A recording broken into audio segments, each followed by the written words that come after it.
Hey, Eric the Midget's on the phone. We haven't spoken to him in 2 weeks. Oh, and I got DSL over vacation, so I can see that little mutant. All right. Let's see. Eric? Wack Pack. Hello. All right. After 2 weeks, he must have something important to say. Well, I was kind of on hold for 2 reasons. I figure that Lankford will be doing a report about the meet and greet, and then also I kind of wanted to stick up for Gary because he was getting bashed pretty good on SFN. God. This is what you came up with in 2 weeks? Hey, you jackass. I wanted to stick up for Gary. That I don't do that. I often do. Bye, Eric. On Argue with SFN. him. We'll see, Eric. Eric, what did they say about Gary on SFN? Well, supposedly a soldier was saying that he was not being nice to him and stuff like that, and then SFN really jumped down his throat about it. Hey, Eric, can I ask you a question? If you want to stick up for him on SFN, why don't you do it on SFN? And why do you have to call into the show and grind it to a halt? What is it, Gary? Do you care about this? You didn't do that 10 minutes ago when he took your fucking call, you piece of shit. Bye, Eric. Listen. So I can defend Gary. No, what is if this, he Gary? defends himself, it might sound weird. I was there, and Gary was rude to the soldiers? SFN could not be more wrong. Gary was gracious and helped, was nice to every soldier, and I was there, and that's the truth. Gary was rude to the Here's soldiers. what happened. The guy. We found out that it's 9 o'clock at night in Afghanistan, which is like 10 o'clock in the morning. I now find out that this article is in the paper about mortar fire. Right. But I haven't spoken to my wife. I wasn't going to tell her about it till I got home. So now I know it's in the paper, so I got to call home quickly to make sure that my wife knows what happened, that we're okay, that my mother knows that we're okay, because I didn't want my kids and everybody to get upset. I'm on the phone, and I'm talking, and this guy says, can I have a picture? I put the phone to my side, and I take a picture with him. Then I went in and he asked me to sign a Jim Norton book, and I said, oh, that's the dude from Opie and Anthony, right? And he goes, yeah. I signed the book. He got this whole thing in his head, like when I said, oh, that's the guy from Opie and Anthony, like I didn't want to sign the book. He said, is Artie still signed? I said, yeah, Artie signed for the whole 5 years. He said, I made him feel stupid. Howard, the guy was just like really weird. I mean, I did everything. He was a soldier. It was a soldier, yeah. I mean, but I did everything that you could do. So I actually posted something on SFN yesterday defending myself. I like that.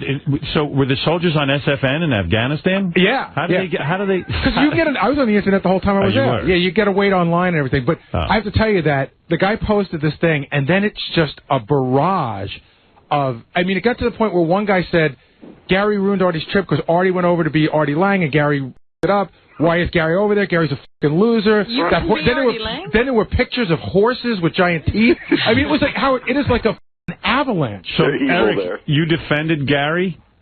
Well, not on SFN. I wanted to defend him here on air. So thank you. Well, why do you want to defend him if you didn't know the story?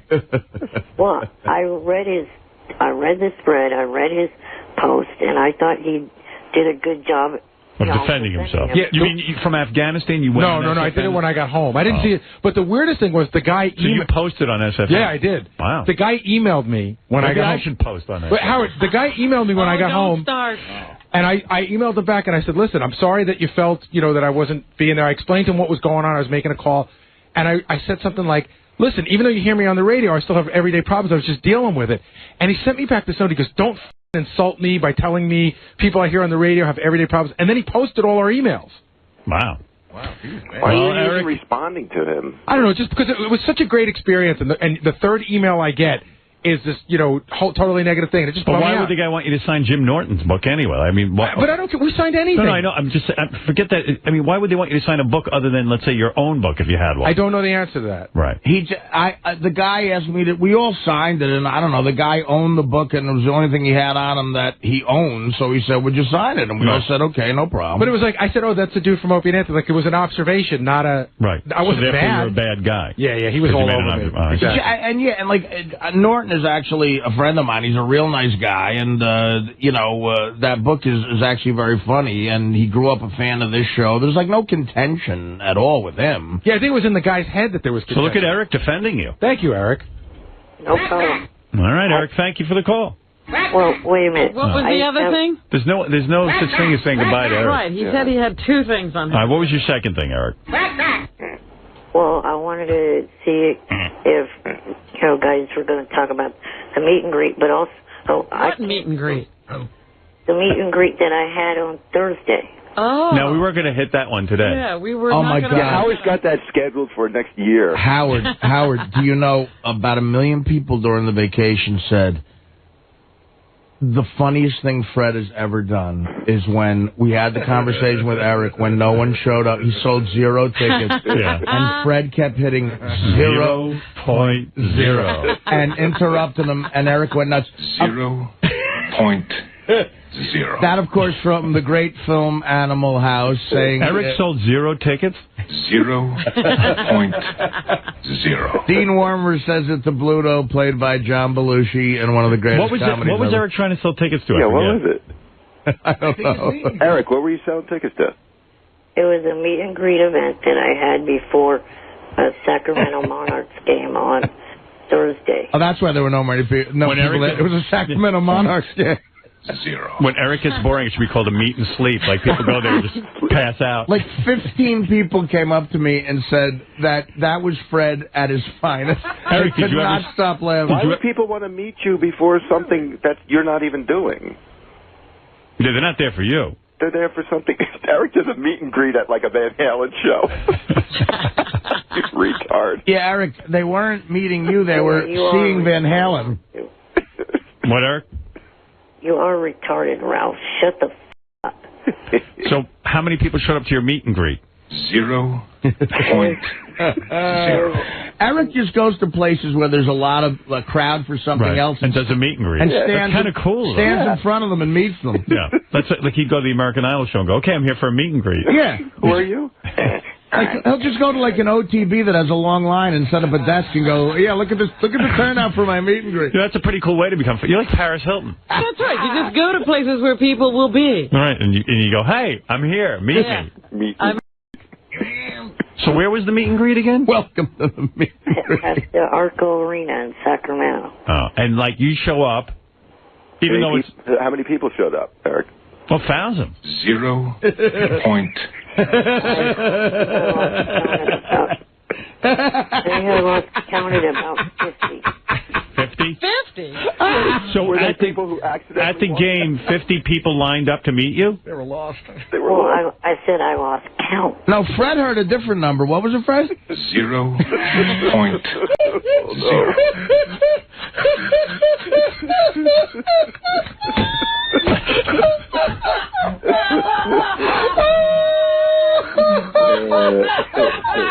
But Eric, didn't you charge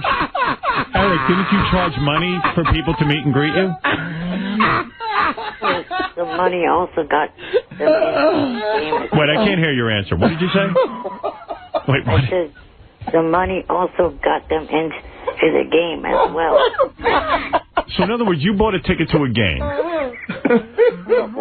and where did you sit? I mean, where was the meet and greet? Like, I mean, where in the arena? The upper In the deck. parking lot. In one of the suites. Okay, And sweet. How did you get so that? basically, anyone who had a ticket could meet you there. Yeah, if they had known about it, yeah. If they had known about it. And 50 or so people. 0.0. So you didn't sell any tickets, Have a heart to this, right? attack. Yeah, Oh, money was made. yeah. How So much money did you make? I'm not sure. I have to check. 0. Well, what did you charge? 0. Eric, now I want you to tell the other two what I'm about to tell you now. There was a few different... You're out. Through with the Monarchs Eric, experience. how much were you charging for this extravaganza? There was a few different prices. Really? I think it started from $20 and went up. Wait, Now, so what do wait. you get for $20? I can't really remember right. Wait a minute now. What would be the top ticket price? I think 40. And what do you get for that? I think it was all the same. Fred, I mean, Eric. You mean if I paid 40 or I paid 20, I You got got the same I thing? got the same thing? Oh, wait a minute. I thought Eric was paying them 20 and 40. No, I really do want to understand this business Well, concept. your seats would have been better the more you paid, obviously. Oh, you mean they get to sit in there with you? No. the $40 seats, I'm quite sure were the floor seats. Oh, so you didn't get No. $40. The sporting event gets $40. Yeah. I got a... Here's what I think happened. Eric bought up a bunch of tickets, or somebody did, who got stuck with these tickets, by the way. And if you bought a ticket, you got to meet Eric, right? Well, you pretty much got it. Yeah, so then Eric didn't get paid anything. Yeah. You're an idiot. Well, it's like if I bought a bunch of tickets and then resold them, I guess, right, Eric? They didn't care whether they met Eric or not. They just wanted to get into a game. How many tickets did this person get stuck with who fronted you for this ridiculous operation? Who fronted this? Johnny? No, it's not correct. Well, who was it? So who did this thing with you? It's just, I'm not sure who bought the tickets, actually. I haven't been told that. Sounds like a crazy operation, So Eric. how did you get into this? I mean, whose idea was this? Satan's. No, it was the All right, so the meet and greet went well. person that worked at the arena that contacted me through MySpace. Let me tell you something. Let me think Hot about. dog vendor. I'll tell you what I would pay to meet Eric and see a Sacramento Monarchs game. How much? 0.0. Thank you. Matter of fact, you'd have to pay me $50, you f***ing little midget A's fan. I'd pay to meet Eric. I wouldn't. Hey, did you see our vacation, Howard? That guy flew with balloons in a chair? And he disappeared. Do you know about this? No, what happened? Another guy with balloons disappeared? Some dude. Yeah, he had a lawn chair. He tied 1 million fucking helium balloons to it. He went up, and they never found him. He died. No, this guy came down. No, he crashed. No, because there was No, a there's a guy priest who went who up and did came it, down and he never came back. Same with this dude. No, Really? this guy came down. He popped the balloons and stuff. He shot him out with a gun. Yeah. And then he crashed. Oh, really? Yeah, and he died. Oh, my goodness. I'm telling you, I read the article. We promised not to shoot you down. No, I told Eric I'm going to close all the windows so he doesn't float out the window. Well, he can't float out, and we won't shoot him down. I said, oh, please keep this article away from Eric, because if he's ever going to fly with balloons, he's going to read This guy this. got national press. You should be doing this. No, I'm not doing it. People might come to meet you. Yeah. I'd come to meet you after you flew with balloons. You could fly around the stadium. We could have one of those We could have Artie now as a machine gun. He can. Artie can gun you down. Yeah, but I couldn't even hit a mountain. I doubt I'm going to hit Midget. Did you really miss the mountain? Howard, I missed the mountain. I missed Alexander Great's castle.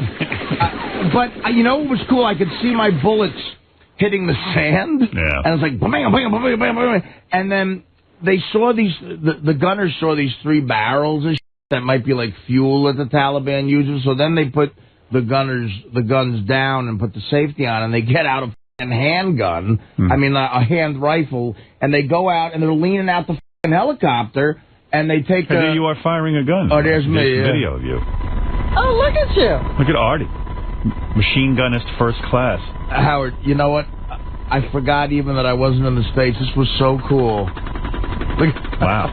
How fun. Look at you. I How didn't many want to. rounds did you go through? I didn't want to stop. How He's much like a ammo are madman. you wasting? If you wasting, Why did you? Yeah, really? Don't we have to pay for this ammo? We're That stuff's trying to make expensive. ends meet. I'm hitting dangerous sand. This is Well, why you they might need boxes of juice, because Artie's blowing off all the ammunition. You know what? And then if you show Gary was way more professional. He did it for about 10 seconds, and then just gave. I mean, the kids literally had to say, "All right, hang on there, Tubby." Yeah. All right, Fatso, give me back my gun. You know what else was funny with that one of the There's black. Gary firing. Look. Look at you guys.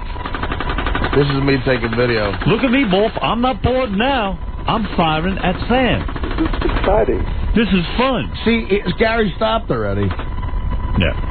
He gave the big thumbs up, Gary. Quite frankly, I think my video is way better than Gary's. How do you Well, load? you put yourself into it. You look more like a young Rambo. how do you load that thing with ammo? That big case? Does it have a belt? That's the other great thing. Yeah, it's got one of those ammo belts that Rambo holds, you know, so Yeah. as you're firing, the fucking shells are flying up. And So cool. we tried to take a couple of our shells that we shot home, because the Apollo shot one too. Yeah. And the Army guy said, there's no way you're going to get through customs. So we tried, and the USO guy said, listen, don't even try to hide it. Just put it in a plastic bag so they know you're not trying to do anything with it, and get all the gunpowder out of it.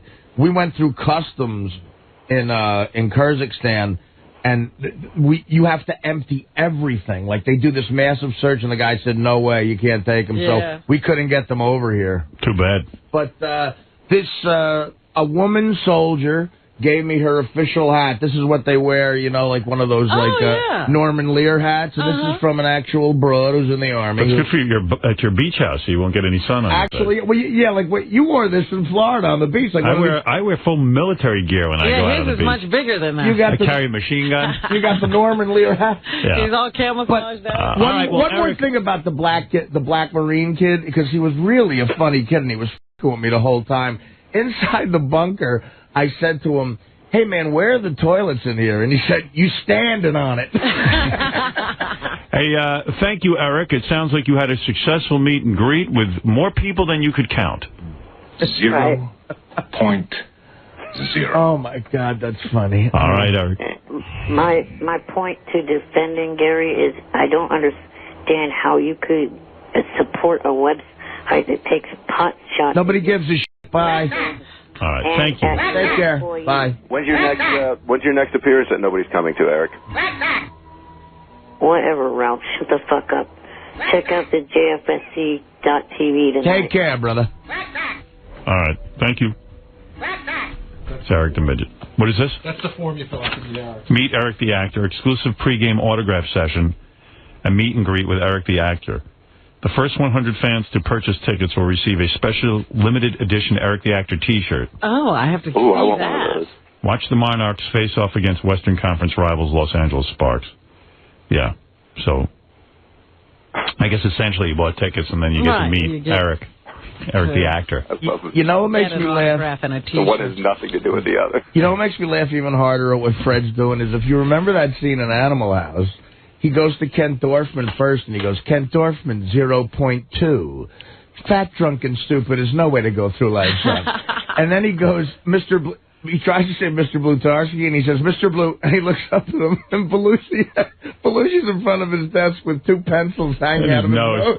Howard, Eric's on the webcam now, and it's you only see half his face. He's like retarded. He can't even get his head on it. Good. Hey, I got to play you something right now because you'll love this. Dan, the song parody man, you know, he comes up with this stuff. He figured this out. He says, Eric the Midget Actor. That'd be great if we called him Eric the Midget Actor. Sounds exactly, he said, like in The Shining. Do you remember the little kid starts talking to his finger? Oh, Red round. Yeah, he's right. So, anyway, so we pulled the clips. He's right. He's so right. Tell me this doesn't sound like Eric the Midget. All right. This is the first of 3 clips in The Shining, and that is such a scary movie. If you remember, Love that movie. This demon actually enters this kid, and the kid starts communicating by talking to his finger, but it's this character, you know. So here, listen. Tony, I'm scared. Remember what Mr. Halloran said. It's just like pictures in a book, Danny. It isn't real. So everyone's saying Eric could have played the finger. Yeah. I'll tell you, he's right. It does sound like him. Tony, why don't you go to the hotel? I don't know. You do know. Now come on and tell me. Don't want to. Oh. What if the finger just said, David Archuleta sucks? Now I'm going to be creeped out whenever I hear Eric. Red Rock! Red Rock! That's Eric angry. Red Rock! Red Rock! Red Rock! Remember, Red Rum was murder backwards. Murder backwards. Right, yeah. Yes. Red Rock! We all feel so smart. Red Rock! You having a bad dream? Danny's not here, Mrs. Torrance. Danny can't wake up, Mrs. Torrance. Wow. Danny's gone away, Mrs. Torrance. Wow. That is right on. Good thinking there. Dan, right on. Yeah. That's a Stephen King book turned into a movie with fucking Nicholson in it. That was Stephen King the director of that? No, he wasn't the director. He wrote it. I think Kubrick directed. Yes. Oh, Stanley Kubrick directed it. Yeah, that was like a major all-star team. Oh, okay, got it. Yeah. Right. Steve Langford isn't here, Howard.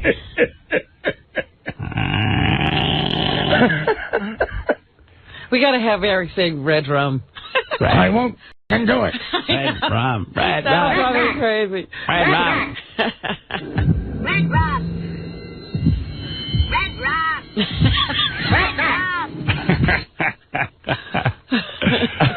I saw some interview with Shelley Duvall, and she said when Nicholson hits the axe through the door and puts his head, he improvised that. Here's Johnny. Like, no one knew he was going to do that. Yeah. They're like, oh, man, that's perfect. Let's get Steve Langford real quick. Let's get Johnny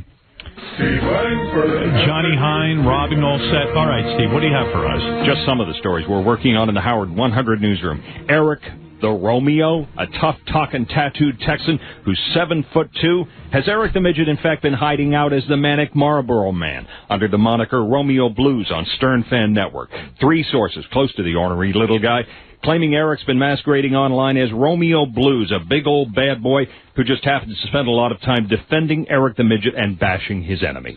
Eric, is that true what Steve's saying, that you are on Stern Fan Network and on an alias? Oh, it's not true. Just like all the other that comes out of that. Deny. 0.0. Eric, are you denying that you are who? Romeo who? Romeo Blues. Are you Romeo Blues? That's not me. Do you swear on the Lord Jesus Christ you are not Romeo Blues? I swear that email address is not registered to me. Could a kid with his affliction believe in Jesus Christ? Fuck up, mutt. Mutt? You think? Well, he's the one that has access to that info. That email address is not registered to me. We have 3 sources on the story. That say that Eric the Midget is Romeo Blues? Yes.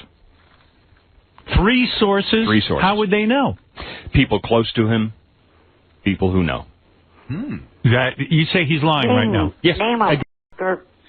He doesn't. We don't name sources, buddy. Name him. Could you say Red Rum? I will beat your ass. Name them now, or what did you say? I will beat his Canadian ass. His Canadian ass. Ex-Canadian. He does sound like that. You know, Could Eric. you say Red Rum? Could you say Red Rum? No, I'm not doing that f***ing movie. You want to know why I'm not doing that f***ing movie? Clear and simple. I came to you in December with 2 ideas. You shot them down, saying that they were unoriginal and plagiarized. And what would this movie be? Unoriginal. All right. Fair enough. You can't say, what is it, Mrs. Wait, can you say, where's that? What's the tape? Where are those tapes? Hold on. What page are those tapes on? Guys? I got them. Never mind. Here, can you say this? Listen. Tony, why don't you go to the hotel? I don't know. You do know. Now come on, tell me. Don't want to. Man, creepy. Red Rock! Red Rock! Red Rock! Red Rock! Red Rock! Red Rock! Red Rock! Red Rock! Danny, what's the matter, hon? Red Rock! You having a bad dream? Danny's not here, Mrs. Torrance. That does sound like you. You got to admit, right? Say Danny's not here. Could you say Danny's not here, Mrs. Torrance? No. Please? No. Come on, Dan, one line. Dan the Song Parody Man put in he made like a movie if Eric was in The Shining. Where is that, guys? You got to hear this, Eric. Yeah, give me 2 seconds, Howard. Yeah, where is that? Good thing I remember this stuff. It's really good. Hey, do you have any story on the fact that Eric the Midget was 2 hours late to his meet and greet because he was at a strip club? Did you hear anything like that? You did that we did the story yesterday. You did that? And in recent days, okay. yes. What happened there, Eric? It was 1 hour. It was not 2. Oh, so you were late. No. All right. And where were you before that appearance? None of your fucking business. Well, as we reported and as we've confirmed, you were at a strip club, missing your own appearance. Nothing wrong with it. You're a man. Yeah, but he shouldn't do that to his fans. Yeah. That's not right. That's arrogant. He was scheduled to be at a meeting. How would you feel? You shouldn't be working for Howard. Get the back to Canada. Eric, though, is that the fair thing to do to your fans? Imagine if you were waiting online for Diana DeGarmo. And she was at a strip club. And she was at a strip club for an hour while you're sitting there waiting. That's not right. You got to admit that. I don't have to admit anything. So according to you, Eric's code name is Romeo Blues on Stern Fan Network. It has been. Yes. And what does he do under that name? He talks tough, and he says he's from Texas, and he's 7 feet 2 inches tall. And I didn't know you could do a Texas accent. I can. Let's hear it. But that's not me. That's Romeo Blues. So that's. And how do you? And these people say they've seen Eric typing under the name Romeo Blues. I don't have that. Right. But I've got 3 people very close to this. When you say close, in other words... Well, I mean, I can go farther, but I don't want to reveal who it is. So, Eric, you've kind of been busted. Romeo Blues. Romeo Blues. We're going to call him Romeo Blues. Not until I hear the sources or I say that I've been busted. Can't do that. But you know you are Romeo Blues. You're admitting it. Right. No. I'm not. You are. Shouldn't You matter. just said until you hear the sources, you won't admit. Yeah, it shouldn't matter who the sources are. It's either true or not true. If you're making a condition on it, that means it's true. It's not. It is too. No, it's not. Come on, Romeo Blues, fess up. No. Come on, you're being a little asshole. Right. It's so great how you find out these things, that he's Romeo Blues. Well, I mean, look, the fact is we have motivated fans who help us a lot. Right. All Steve does is answer phones. Yeah, right. I'm kidding. I've seen you work, Steve. Come on. All right, here's Eric if he was to do the movie The Shining. You ready? Right. Here we go. Red Ron! Red Ron! Daddy, what's the matter, honey? Red Ron! You having a bad dream? Daddy? I'm trying to chicken. Wake up. Push your cock in my asshole. You just had a bad dream. Shut the Everything's okay. I suck cock better than anyone. Come on. Right now. No. Wake up. No, you arrogant piece of Keep the out of my life. Wake up. Bye for now, big-nosed bastard. There he is. If he was to be in The Shining. Unfortunately, we can't get him to recreate it here. No. Eric, you want to talk to Ralph? Ralph, you there? No, this is Romeo Blues. Oh, hello, Romeo Blues. I'm from Texas. So you're not Eric? 7 feet tall. You know, you are one idiotic, rude asshole. I heard the way you talked to that guy that won the lottery. Who the f*** are you to talk to him like that? Get a brain, you piece of shit. You won the loser lottery. Oh, yeah, come on. That's not nice. Come on, say it once, Eric, and then I'll never bother you again. I won't call in ever again when you're on if you just go, Red Rum. No, not until that piece of shit from Canada gives his sources. I'll tell you what. I'm the source, Eric. If now, you say Red Rum. Hold it. The real Romeo Blues is on the phone right now. Hold it. Here he is. Romeo Blues, is that you? Hey, what's going on, partner? This is Romeo Blues. So Eric is not Romeo Blues? No, me and Eric are buddies. He's telling the truth. Oh, okay. I'm 7 foot tall, like he said. Eric helps me out. He washes my balls while I'm standing up. We go golfing. I use him as a golf ball when we go golfing. We're good buddies. All right, there you go, Eric. I guess you're proven right. Shut the fuck up. Hey, it's your buddy Romeo, Eric. How you doing? I'm down here in Texas. I think Eric is Romeo Blues. Me too. I know it. I'm not. Oh, stop it. Oh, just admit it. Cares. No. Hey, Fred, what do you think? Will you swear on your mother's life that you're not Romeo Blues?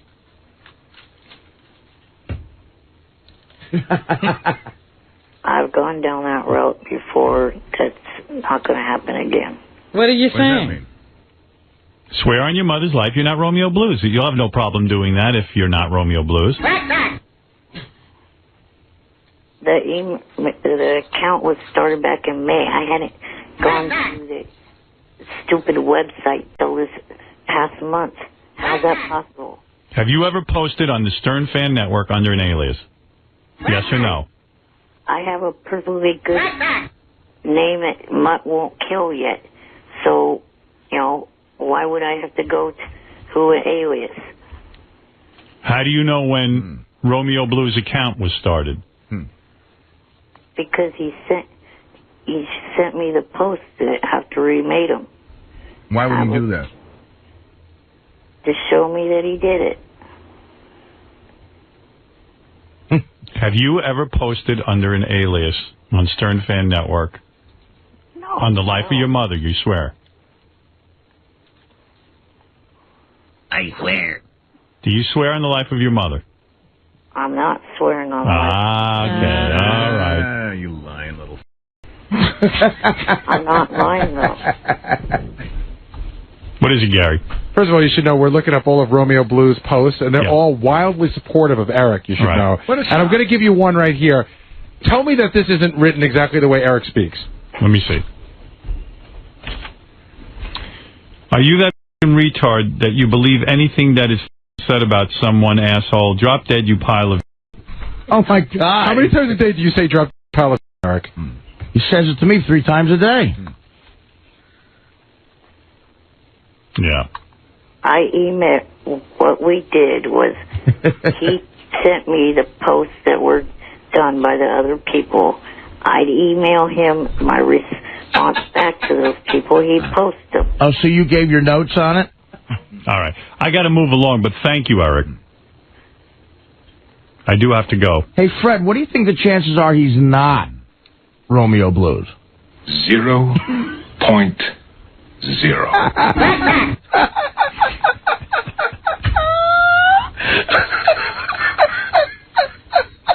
I fucking love that.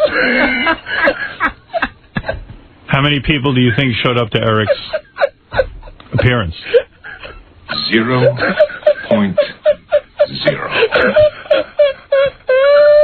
Well, Eric, I don't know if you're Romeo Blues or not. If you're telling me you're not, then I guess I'll have to believe you. You tiny pile of shit. Yeah, nothing tiny on you except for your brain and... Great. You know what? I just helped the troops. That's nice to say. All right, Eric, listen, I don't know if you're Romeo Blues or not, but Steve Langford says you are. I believe Langford. When in doubt, believe Langford. Right. Oh, yeah, right. All right, thanks, Eric. Bye for now. He's an unreliable piece of shit. Oh, okay. Really getting ugly. Well, you have your enemies out there. The fact is, whenever we nail a story, and we do it all the time, we're unreliable. Eric the Midget, you're on the air in Sacramento, California. Good morning. Good morning. I was calling in because the fact that I'm sick and tired of hearing story after story after story about me done on the news by Langford. Red Rock! Stop listening. Well, I don't even have to listen, you stupid cackling bitch. Wow. Wow. Well, Eric, I would think you'd be complimented that Steve Langford takes an interest in you. He's an asswipe. He can't get anything straight. Well, it sounded yesterday like he He did. himself's not even straight. Come on. He uncovered something so funny. Eric's been going on Stern Fan Network posing as someone named Romeo Blues. Right, or something like that. And, you know, that's funny. And while you can't see the humor in it, that's wild. And the other thing was that he had a personal appearance where he got 0.0 people to show up. 0.0. Red Rod! There would have been, I talked to the guy that works at Arco today. There would have been more people that would have been there, but the only thing is they made the mistake and ordered the tickets the wrong way. 0.0. Carter, you're on the air with Eric. Yes, Carter. Carter's not there. All I know is Romeo Blue. I was thinking about it last night, that Eric came up with this pseudonym, Romeo Blues. That is the funniest name ever. You know, isn't that what Lenny Kravitz used to call himself? record songs under that name, I think. Way back. Right. That was his original name, yeah. That's kind of brilliant. Eric, is that where you got the name from? I borrowed the name from a friend in the JFSC that was not my name. All right, but technically it was you posting. I'm saying that is hysterical. Eric posted under the name Romeo Blues. And why? What was the purpose of posting under another name? So that someone would defend Eric. The Romeo Blues was Eric's biggest defender. But it turned out Eric's biggest defender was Eric. Man. Eric didn't want to go on and, first of all, let anyone know he's on Stern Fan Network. Because he's angry at them or something. He's on a rival network. Well, he's on JFSC, which he's trying to start up with Johnny Fratto. So if he went on Stern Fan Network, that would admit that he reads it. And that he likes it. Right. So he went on, and Romeo Blues was like, Eric's a great guy. You piece of shit. You know, it sounded just like Eric defending himself. And sure enough, Steve Langford did some investigative reporting and found out that Eric the Midget is indeed Romeo Blues. So where's the mess up? It sounds like he figured it out. And also Steve uncovered the fact that Eric was late for his own appearance and 0.0 people showed up. 0.0. Yeah, I like how he has 3 sources to the other story. Well, he was right. No, I found out it's one big fat-ass horse, the head of SFN. Mutt? Well, Mutt's big enough for 3 people. Hey, you took my joke. Steve has claims he had 3 sources, not only just Mutt, but whatever. And Eric doesn't know who Steve talked to. Right. All right, Eric. Well, I understand you don't like Steve Langford. I did receive some email about Eric the Midget, and people were upset that he comes off very anti-Canadian. Oh, really? Eric the Midget. Because of the attacks at Steve. Steve is a Canadian, and it says this. I used to be a fan of Eric the Midget. So, Eric, you turned off one of your fans. But lately, whenever Steve Langford gets involved in the conversation, it seems Eric became this kind of anti-Canadian bigot. Has Eric got something against Canadians? Do you, Eric? No, just that jackass. And I'd have something against what, I'd say, if he came from Afghanistan, I'd say go back to Afghanistan or whatever. All right, Eric saying he has no anti-Canadian bias. It's Steve, not the country. Yeah, treats people as individuals. Yeah. When he's attacking Steve, though, he uses Canada as a battering ram. Right. Unfortunately, Canada gets bashed in the process. Would you like to apologize to Canada? Sorry, Canada has such a pathetic idiot. All right, there you go. Thank you, Eric, and have a nice day. Bye-bye. You have to point out that America has quite a few pathetic idiots, though, too. Yeah, you're one of them. Wow, you're on fire today, aren't you? Attack. Say red rum. Red rum. Red rum. What, Eric, tell us about your day. What are you going to not be able to reach today? Everything. Let's go over to Mutt. I see Mutt from Superfan Roundtable wants to tell us what's happening tonight. Go ahead, Mutt. Good morning. We're going to talk about the Bowie contest, how people are liking the finalists, and if any of them are, like, instant classics. Hey, by the way, are you the source on the Eric the Midget Romeo Blues story? No, but I was contacted by the news about it, and I can confirm that Eric did post with the Romeo Blues account. But he didn't start it. There really is some guy in Texas that started it, but he's definitely posted using it. And but you were not the source, because Eric seems to think you're the source. Right, Eric? You think Mudd is the source? I know he's the source. Eric, I swear to you, I'm not. Langford called me about it. Somebody tipped him off. He asked me to look into it, and I confirmed that, yeah, you did post with that account. Are you there? Yes, I'm here. Well, Eric, you've been busted. You even lied on the air and said you didn't post under the name Romeo Blues. Mutt could kiss my ass and so could his full website. Hey, we love you, buddy. My account, please. I've asked you to do that. Well, why do you keep posting with it if you want it closed? You can't just walk away? Because walking away is for cowards. What? You don't like his website? Then why are you posting on it?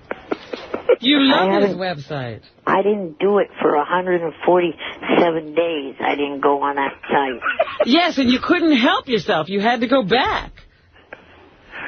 I love that you know exactly how many days it's been. It's like rehab for him. Eric, admit... I looked at my regular profile, and it said I hadn't posted anything for that long. Eric, admit that you love the Stern Fan Network, because you're on there, and you're always reading it, even if you're not posting. I don't love that website for anything. You do. Then why are you on it? To get fuel to get pissed off. What do you need to get pissed off for? Get fuel. Did you know that Stern Fan Network is fuel, Mutt? That's where I get my happy fuel. I didn't know you could get pissed off. Eric, clear that up for me. What do you mean you get fuel to get pissed off? All I have to do is look at that post there, what they post about me, and it pisses me off. And why do you want to be pissed off? So I could get on air, because I've been told that the way you like me on air is when I'm pissed off. Why don't you just say this? So you enjoy going on it. For whatever reason, you enjoy it. You like mixing it up. I don't like going on that website. Well, what can I do to make it better for you? Get rid of the that I made mention of in that post. That would be a start. I find it hysterical that you go on there under the name Romeo Blues and pretend to love Eric the Midget and defend him. It's beautifully sad. Not sad at all. The one guy defending Eric the Midget is you. Eric, yeah. There's quite a few other people on there defending me. Then why did you feel the need to do it? And why does he... Oh, all right. Anyway, Eric, you lied to me. You do go on there as Romeo Blues. Maybe I do, maybe I don't. All right. Well, Mutt just confirmed it. Thank you, Mutt. I'm sorry that I don't know what to say, but yeah, he definitely did molt as Romeo Blues. But I wasn't even going to talk about that. You're not going to talk about that on Superfan Roundtable? Well, I guess I will now. Yeah. And, oh yeah, by the way, to say something, hey Jimmy, sorry to hear about your relationship breakup with Sarah. All right, thank you. I'm sure he appreciates it. Call them right now, because I know they're waiting. Red Ron! All right, thank you. Joey Boots is on the air. How dare you? Yes, Joey. Is he blowing? Hi. Howard, do you remember like some months ago, Hyperjeric saved some guy's life by alerting the cops that he was in his apartment, that he OD'd on some drugs?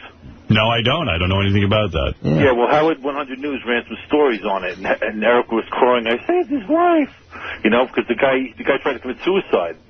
So Eric... Well, I don't know anything about that. I mean, we don't know anything about that. I don't remember what you're talking about. Yeah, Joey, we don't... We ran a news story on it. So this is the guy that, and then while the guy's in the hospital, Eric had access to his apartment, Oh. And the guy left his PIN number sitting around with his Discover card. So Eric decided to help himself over the course of a month, taking cash advances. And that's how. I hope that's not true. And that's what he did. Yeah. He's on the net writing about it. He's on the net writing about it. My memoirs. But, you know, he works for a law firm now. We know. Well, that's good. He's going to need it. He was outside the other day when I left the station with his dog, Sadie. Sadie! Sadie! Stop it! Stop it! Stop it! Yeah. Committing identity theft. He was coming here a couple of days because I owed him $200. Stop it! Stop it! Stop it! Howard, I don't know if I want him in my apartment for the craptacular now. Yeah, I know what you mean. Wow. You mean they were going to have it at your place? Yeah, they were going to have it here, but I don't know if I want him in here. Do you think Eric's retarded? How could he be retarded? And do you think Gary the retard is doing identity theft? No, but I mean, like, there's levels of retardation. I mean, Gary the retard's severe. I'm talking about... Appreciates the consequences. Hello? Yeah, I don't know. I don't get the idea. You think he doesn't appreciate the consequences? Yeah, I don't think He's Eric... too stupid to know. Yeah, I don't think Eric understands how much shit he's going to be in. He definitely knows how to rip people off. He's done it over and over, and he's going to do it again. Wow. Well, all right. Well, I know he's had trouble in the past with a lot of people who've called in. But that's kind of fucked up. This guy's like a good friend of his, and the guy let him use his apartment because he knew Eric was in between apartments. Oh, that's awful. But don't his friends know that he likes to steal? Nobody ever thinks that he's going to steal from them, you know? Yeah. Eric is a piece of shit. Wow. You were friends with him, weren't you? Yeah, and I'm totally, like, want to distance myself from him now after what he did. Eric the Midget wants to say something about this, Joey. Hold on. Eric, yes. Good morning. Good morning. Yes, Eric. Speak. Yeah, Eric, I say good morning, and then you don't say anything. Go ahead and say whatever you want to say. Say something, dickhead. Come on, midget. It's fat ass. Which one? Well, the one that's in the studio. Oh, Joey. Artie. No. Eric, go ahead. I was calling in because now everybody should be retracting their statements and say, oh, High Pitch is a better person than Eric the actor. Who said Well, that? that might still be up for dispute. I didn't even know there was a debate about who was a better person. You mean there's a debate somewhere where they're debating who's better, High Pitch Eric or Eric the Midget? Who's a better person? There are some people that I've seen that have said that. I've Well, never... you tried ripping off a friend. You tried ripping off Johnny. Oh, I didn't. Yes, you did. I mean, Eric was negotiating his fees. Yeah, negotiating. Trying to rip him off with a padded bill. Money owed. Yeah, how come you didn't get it then if it was owed? You and your padded bill. Oh, he got it. Out of $8,000, he got, what, $40 he sent you? No, 300. Yeah, good negotiating there. That's great. Who's the worst person debate? We should have that debate on the air. Put it up as a poll on Howard 100 News. Joey, who do you... Well, if High Pitch's stuff is true, then he's the worst person. Definitely High Pitch is worse, but it's still a good debate. And Eric? Then Eric, yeah. Oh, now, wait a minute. Hold on. Well, here's the debate. Didn't he try to bamboozle, Johnny Fratto out of $8,000, which would have been like triple. That's what we're talking about. That's what we just said. Sorry. Yeah, but he's just bringing in the fact that it was 8,000. He was trying to get, as opposed to Eric's 3,000. 3,000 is piddling. 8,000 is major. Yeah, but like taking, but at least he asked for it. I mean, Eric's. No, I want to defend Eric as being the biggest dirtbag. He was trying to slide it under the door, and if Johnny wasn't paying attention, he would have swindled him out of the money. With a padded bill. And High Pitch did prevent a suicide. Right. I mean, whatever you want to say about him. He provided a service. Okay, he showed a lapse in judgment. However, this is a clear... Eric weighing in. Eric, wait a second, Joey. Eric, what is it? He brought that suicide on. If he hadn't have done what he did, there wouldn't have been any reason. How many suicides are you probably responsible for, Eric? Yeah, Eric, how many suicides are you responsible for? Mine, any minute. Hey, Eric, did you happen to catch the Yankees-A's series? Yeah, whatever. Yeah, what happened there, buddy? You're wearing that A's hat today. You look like a stupid idiot. We swept your ass. What do you have to say about that? You look like a stupid fat idiot. Oh, so you got to go right to that. And you're still a midget in a wheelchair. Oh, well. With crab claws. Oh, my. Oh, for God's sake. Getting dirty. All right, Joey, thank you. And Eric, hey, Howard, what are your thoughts on doing the craptacular now that Eric's, with all these... I don't know. Yeah, I mean, can Eric do it in jail? Yeah, we'll have to do it at Sing Sing. I say the craptacular goes on. I still want to know who has more duty in them, you or High Pitch. Or if Eric's a better person, maybe he would fill in for High Pitch. Oh, forget that. We're going to need a security he's a better person. To make sure he doesn't steal anything, though. Oh, that makes for an entirely new contest. Can one of them out Eric's weight?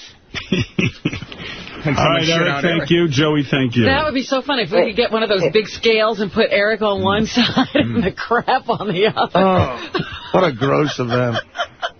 Your weight and Eric. Hey, Eric, do you take full-size duties, or do you have, like, rabbit pellets? No, full size. Good. What's full size to you? Full size to him is a rabbit pellet. Would you mind photographing your next bowel movement so we can see it? No, I would not. Would you measure it at least? No. Do it in a box and send it to us. Would you weigh it? No, I will not. All right. And by the way, I was kidding when I said send it to us. Don't. I don't want that.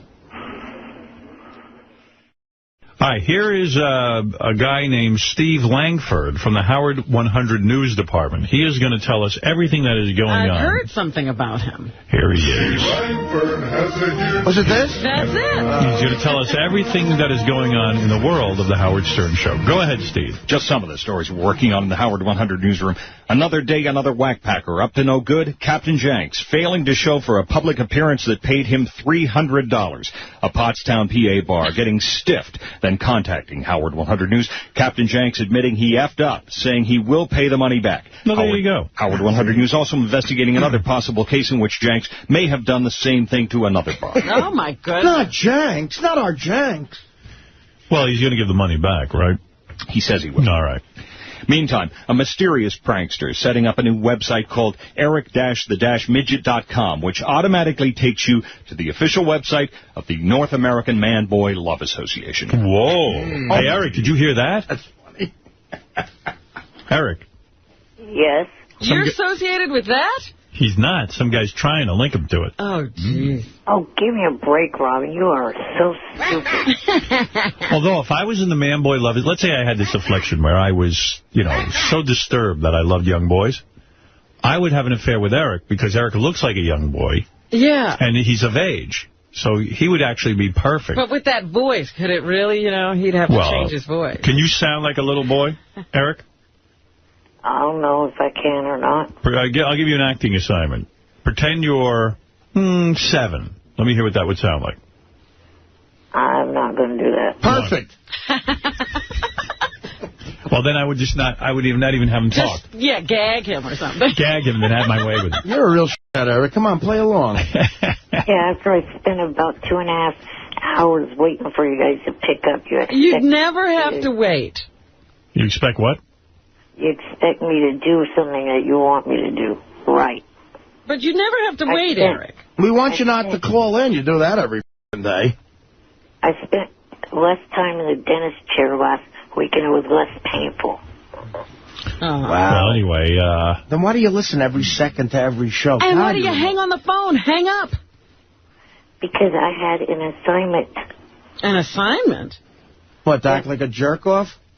Johnny wanted me to call in to tell you guys that next week he is doing a calendar shoot for the Beverly Hills Angels, and he's having a casting call for it. And I am. Yeah, but why is that interesting to my audience? Then shut up and do your job, which is to wait. And the only reason you call is for that. Give me a break. You're here every day listening. And you're calling for a plug that's going to bore the shit out of the audience. Yeah, it's a horrible plug. I'm going to be down there to help him pick some of the girls. You're going to be down there? To pick out the girls? Yes. All right. You have an eye for talent? I have an eye for good-looking females. Man, do you suck. All right. Well, okay. You've got the word out. And when will this be? Next week. All right. How many people do you think will show up, Fred? Ooh, that's a good question. 0.0. Then run! I highly doubt that's going to be the number because Johnny told me what the number has been already of responses, and it's a lot higher. 0.0. So girls show up and then they get to be in Johnny's calendar.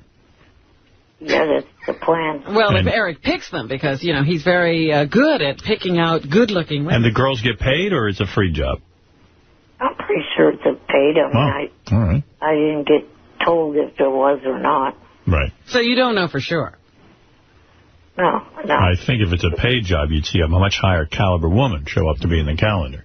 Well, maybe there's some girls out there who just want their picture taken. I don't know. Like, I seen that G. Gordon Liddy calendar. Oh, boy. With the girls and the guns? Like, those are girls in his audience who want to do it for free. And I don't know. Yeah, you got to have quality chicks, man. Looks like you got a bunch of housewives. Quite frankly, they got tits like cucumbers. The Borgata for my man cave sent me girls of the Borgata, like cocktail waitresses. Holy shit. Well, those were paying jobs. They are all tens. And not one of them looks at me. I can't remember the number he told me was he's gotten either 1,200 responses or 12,000 responses. Oh, wow. No, I think it's more like, what is it, friend? 0.0. All right. Thank you, Eric, and good luck, and let us know how it goes. Thank you. Also on the JFSC tonight. Bye. Celebrity. See you later, Eric. And American Got Talent. Yeah, what? What did he say? America's Got Talent, Family Feud, the Celebrity Edition, and ECW. All right, thank you. Then run! I don't even know what he's talking about. I don't either. All right, anything else, Steve? On that note, a Wack Pack face-off in the latest Howard 100 News poll. Stern fans asked, who's the best person, Eric the Midget or High Pitch Eric? Eric the Midget getting a lame 19% of the vote. High Pitch Eric getting a measly 11%. An overwhelming 69% saying both Erics creep them out equally. All right, that's an interesting poll. Some of these reporters, when they're wrong, they won't admit it. Right. They just say, F you know. Steve Langford. Really? Not Steve. Well, according to Eric the Midget. No, Steve is a guy that, even if, maybe not wrong, but there's like a little discrepancy that he clearly should have, been aware of. He wanted to, Eric the Midget agrees with you. He says Steve Langford does not tell the truth. What do you mean, Eric? Well, the fact of the story he reported yesterday when he came in there to give the rundown of what was on the news. Yeah. He said that Johnny was doing the photo shoot next week. He's not even past the point of casting call yet. He can't be doing the photo shoot when he has even picked the 12 girls to shoot. I see. Well, there you go. There's an example. Steve is wrong. By the way, we here at the JFSC like Miss Black Howard Stern. All right. Yeah, I mean, she... But that's the point. The guy said, how can white people pick a Miss Black Howard? Very easily. Why not? Well, he was saying he would like, some black representation in the voting. Robin, shut the f*** up. Let me finish a sentence, you little nutcase. Let's run! As I was saying, we do have a few members of the room that are African American. Very good. Good, Eric. Well, that's been fascinating. I'm going to move on. Thanks, Eric. Have a nice day. Right. Bye. Let's run! There's Eric correcting Steve Langford. Oh, Eric the Midget wants to say something to you. I said he could. Go ahead, Eric. Good morning. Morning. Langford, what is your problem? You trying to screw the story up with... Well, it's very funny that you just called because we have a story about you. And in the latest edition of Eric the Midget's Misstatements, the vertically challenged and truth challenged little guy coming up short again, trying to pretend. Our headline yesterday about an upcoming photo shoot in L.A. was incorrect. Eric the Midget's accuracy rate now perilously close to 0.0. What do you mean? Well, in other words, he was on the show earlier today claiming, pretending, lying, that our story yesterday was incorrect. Wrong again. It is incorrect. You're wrong. Wrong. So just because you make up this stuff all the time, you need to be exposed. No, you jackass. Again. Came straight from Johnny, you stupid. Well, apparently your English is not very good. No need to curse. Moron. I got that straight from Johnny. It's still casting call time. Upcoming photo shoot. Upcoming photo shoot. No, it's not. No, it's not? Who would even care? Yeah, I mean... Really? You're carrying on just because he said upcoming photo shoot? Well, Robin, I don't want any of Johnny's people that are females that want to do this thinking that the girls have already been picked, that there's no shot of any chance that they'll be in the calendar. Oh, boy. Well, I don't think that's a problem. Are you wearing a muscle shirt, Eric? No, I'm not. A muscle shirt? Yeah, like he's got like a... That would be a muscle-less he looks shirt. He looks kind of jacked up today, like he worked out or something. He's got like those big shoulders. Doing steroids? Yeah. And he's got a new haircut, like where it's well, he's not wearing a hat. But his hair is parted on the side, and it's obviously dyed black. Yeah, he must have just gotten a new dye job. Black. Did you dye your hair? In a couple of weeks, but it's not black. Yeah, okay. He dyed his hair like really... Well, he was wearing the cap because he couldn't get to the beauty parlor or something. Right. I don't go to a beauty parlor, you stupid. Where do you go? He does it himself. He goes to the bathroom. Pretty obvious. I don't do it myself, either. Who does it? My mom does it when she's around. No. But it's not to the If Eric was my son, I would love him. I would, too. It's not to the photo shoot process. If you were my son, I would dye your hair. For him. You break my heart. You know you break my heart? He would even put highlights in it. I'd highlight your hair. You know you break my heart, Eric? Okay. He wants to hug you. I want to hug you. I want you to come in here and I'm going to hug you. He wants to put you on his lap and hug you. And burp you. And cradle you like a baby. You do. You break my heart. You might catch that moron. You might catch his rash.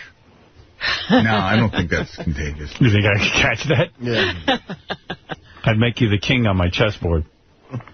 But, you know, Howard, I'm sure with your adult children, you would like to hold them and cradle them like you could as a baby. I would. And you could do that with Eric. They don't let me. I said, come here and sit on Daddy's lap. Let me give you a hug and a kiss. No, really, seriously, you're right. I would love to. Yes, and most people with adult children, they wish they could do that. The kids don't like it, though. Would you dress him up special? Who, Eric? Like a little he just breaks my heart. Cowboy outfit? Look, you know why he breaks my heart? Because here's a guy with multiple afflictions. Right. And look at him. He loves his camera. He's on the internet. He's on cam. He's all fired up about Johnny Fratto's calendar shoot and making sure that there's accuracy. I mean, look at him. He loves life. He fights about everything. He's such a loyalist. You love life, don't you? Yes, I do. He does. And I like the idea that your mom comes over and she washes that head and dyes that hair. She cares, too. She does? She knows it's important to him. It's crazy. But she needs to pluck those eyebrows. Guy's 2 feet tall, and she fucking sits there and she does that. Look at how big his eyebrows are. I think they got beefy or bushier since he cut them. Andy Rooney thinks those are too big. I love you. I love you. I'm going to say it right now. I don't care what the audience says. He's going to hold you and pluck your eyebrows. I'm going to pluck your eyebrows. I do. I love you, Eric.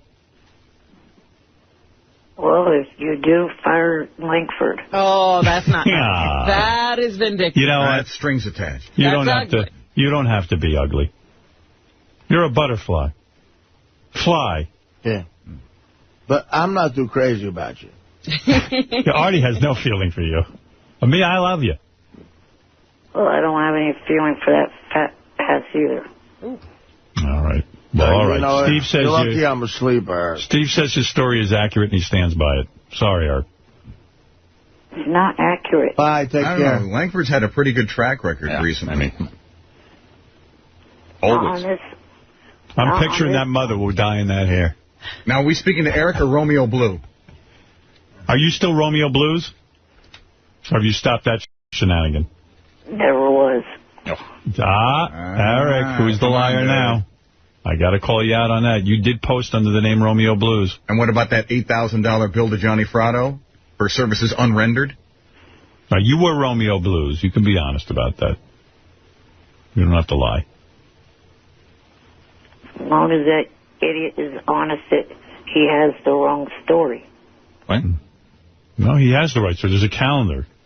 All right. I got to go, Eric. I just want him to say that he's not correct because he's not. Listen, you can't retract a story that's true. The fact is, you got busted several times by us, and it hurts. I'm not. There's nothing to bust on me this time. So the fact is, you are wrong. When you do get busted, you want to fight back, and you pretend that stories aren't true. They're true.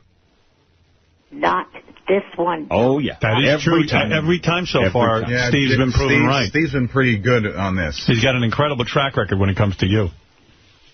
He may have messed up some other stories, but... Name one. I think there have been a couple of things where there's a fact. I can't name one. I can't. There was where you came in one day and you made a claim that something happened on a particular day or something like that, which didn't happen. So, anyway. What? No, that was the day that Howard was wrong. I was wrong. There was another thing before. All right, listen, I got to get out of this. Thank you. Okay. All right, guys. Bye.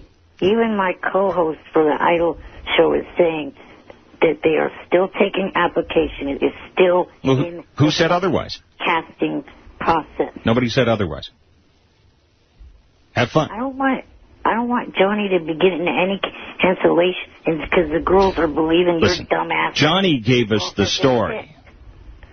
The girls have not fucking been picked. Big deal. He's still trying to narrow it down. Who cares? He's still accepting applications. Shut the fuck up. All right. Thank you, Eric. I'm glad you straightened that out. Bye-bye. Bye. What else? Let me say good morning to your favorite, Eric the Midget. Oh. He's on the phone, and I couldn't even get to him yesterday. I'm sure he's upset about it. Yeah.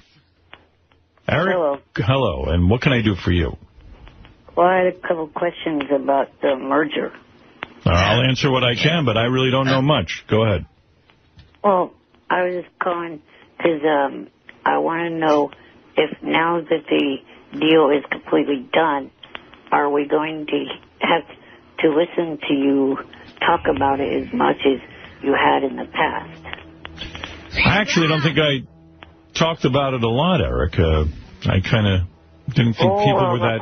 A lot of people complain in the JFSC room. Oh. Well, I don't know. What can I tell you? I don't read the JFSC room. You do. But I'll tell you this. This is what I know about the merger. There's already a midget at the XM channels. Really? So one of them has to go, either Eric or their midget. We're having to only accept one midget? Yeah, because you can't have two classic rock stations. And I mean, that's just not cost efficient, I would imagine. I mean, I'm guessing at how they program this thing. And now there's Eric the Midget here at Sirius. And then I think there's Ivan the Midget over at XM. Oh. And we're thinking of just using Ivan as opposed to Eric. Well, have we listened to Ivan? Do we have tapes? He's great. He stutters, yes. Oh, a stuttering midget? That's right. And he flies with balloons. Oh. Oh, well, that settles it. That's the breaker right there. Yeah. I don't know. Do you have anything to offer, Eric? I don't know. Well, there's competition now, you see. They said there was not going to be competition. There is competition. It's either Ivan or Now, Eric. is Ivan taller than Eric or shorter than Eric? Oh, no, shorter. Ooh. Now, is he in a wheelchair or is he running around? And he's a professional comedian. He's a professional comedian? And he does song parodies. Oh, forget it. And people love him. Eric, it was nice knowing you. And he hates American Idol. And he doesn't wax his eyebrows. Is he grateful? He's grateful, and his best friend is Jaime Gotti, who used to be in the Gotti family. His father was the His father was John Gotti? John Gotti. I don't wax my eyebrows either. Oh. Well, you should. Yeah, you should wax your eyebrows. Nah, he looks good. So, Eric, we'll have to figure out which midget to use. And the other thing I wanted to know was if... Just barrel right through, Eric. Yes, Eric? We'll have a midget off. If Mel was to come to you now and say that either your contract has to be cut back some or you have to cut some of your staff, I figure it will be the staff who would go first. Well, first, always, we throw Fred right out the door. Absolutely. Right, Fred? Absolutely. No, I expected that. No, none of my staff, Eric, would go because I would go before the staff. Okay. I wouldn't cut anybody's budget. I would just say, well, that's not our deal, and you've broken the deal, and I'll see you in court. So I don't think that would happen. And I'll tell you one thing about Mel, which you don't know, Eric. He's not a deal breaker. He's a guy who honors contracts.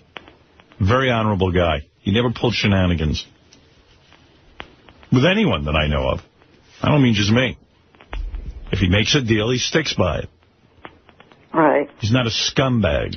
Like some people we know. Well, there's tons of scumbags in this business. There really are. And there are management people who just literally make contracts and then figure out, well, how do I get out without paying? You know, and they come up with all kinds of shenanigans and all kinds of, lawsuits and all bullshit. And, Mel's not that kind of guy.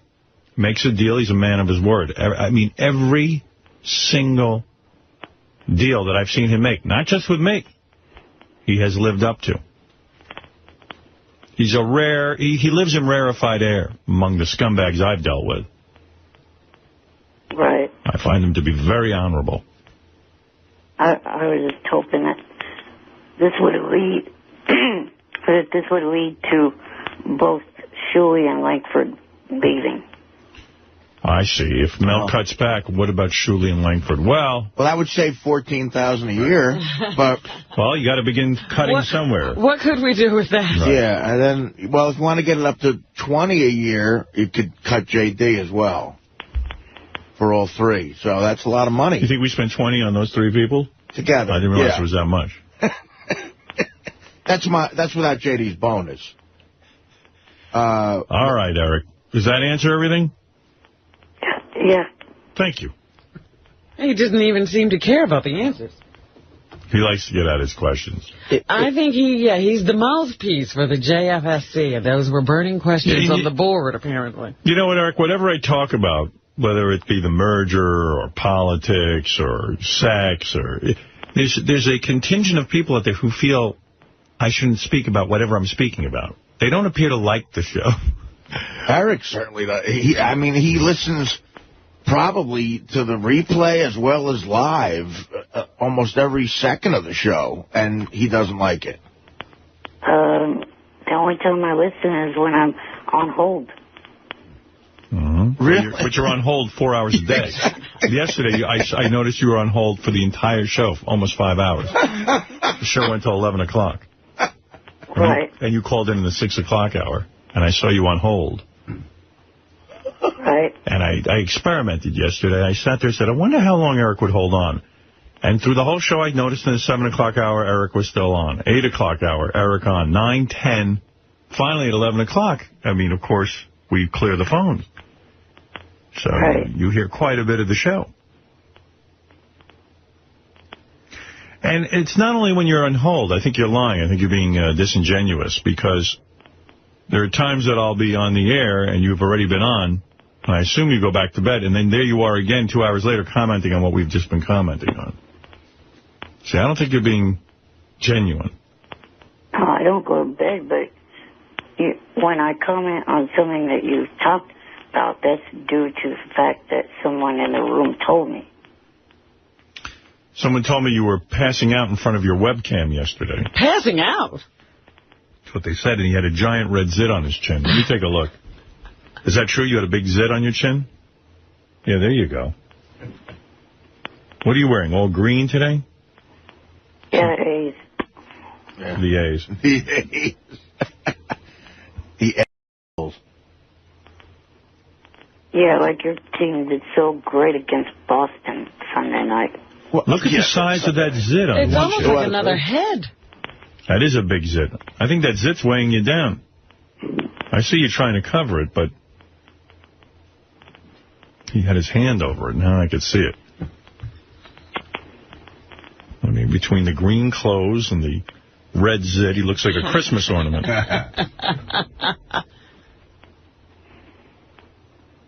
All right, Eric. Is he still there? Oh, yeah. He's very slow today. Yeah. It's an energy. Why don't you drink some coffee? You look like a little Christmas elf. Yeah, you don't look like a little anything. Build a Could you build me a toy right now? A little Tonka truck. I feel Eric zinged you back. You don't look like a little anything. I know, he got me. Well, he got you pretty good. You tried to ignore it, but you were wounded. Well, you gotta keep going in battle. He had you down. I had to go to the Tonka truck, build me a toy. I was saving that one for last. I had to pull that out. Were you the type of guy, Eric, that was picked on in high school, or did the school give you a break because of your handicaps, or did people make fun of you? No one picked on me. Good. That means you didn't go to high school, then. Means you went to a school with midgets. Yes, I did. I graduated with a 312 GPA. I thought that was your height. 312? How can you have a 312? 3.12. Yeah, there you go. Oh, 3.12. Now, that was your height, Eric. No. Wasn't there a special elevator in your school? For you, I think? Yeah, but that whole thing was started by a student before me. You got angry because a guy called in here and said, because of Eric, we had to build a special elevator in our school. And yeah, a female student that was 2 grades ahead of me, her and her family started that whole fight with the school. And you were the only one who had the key to that elevator, is that correct? No, I had it, and the girl that was 2 grades ahead of me had one. Well, when she graduated, you were the only one who had the key. No, me and my friend I was in the same grade as I was in. He was handicapped?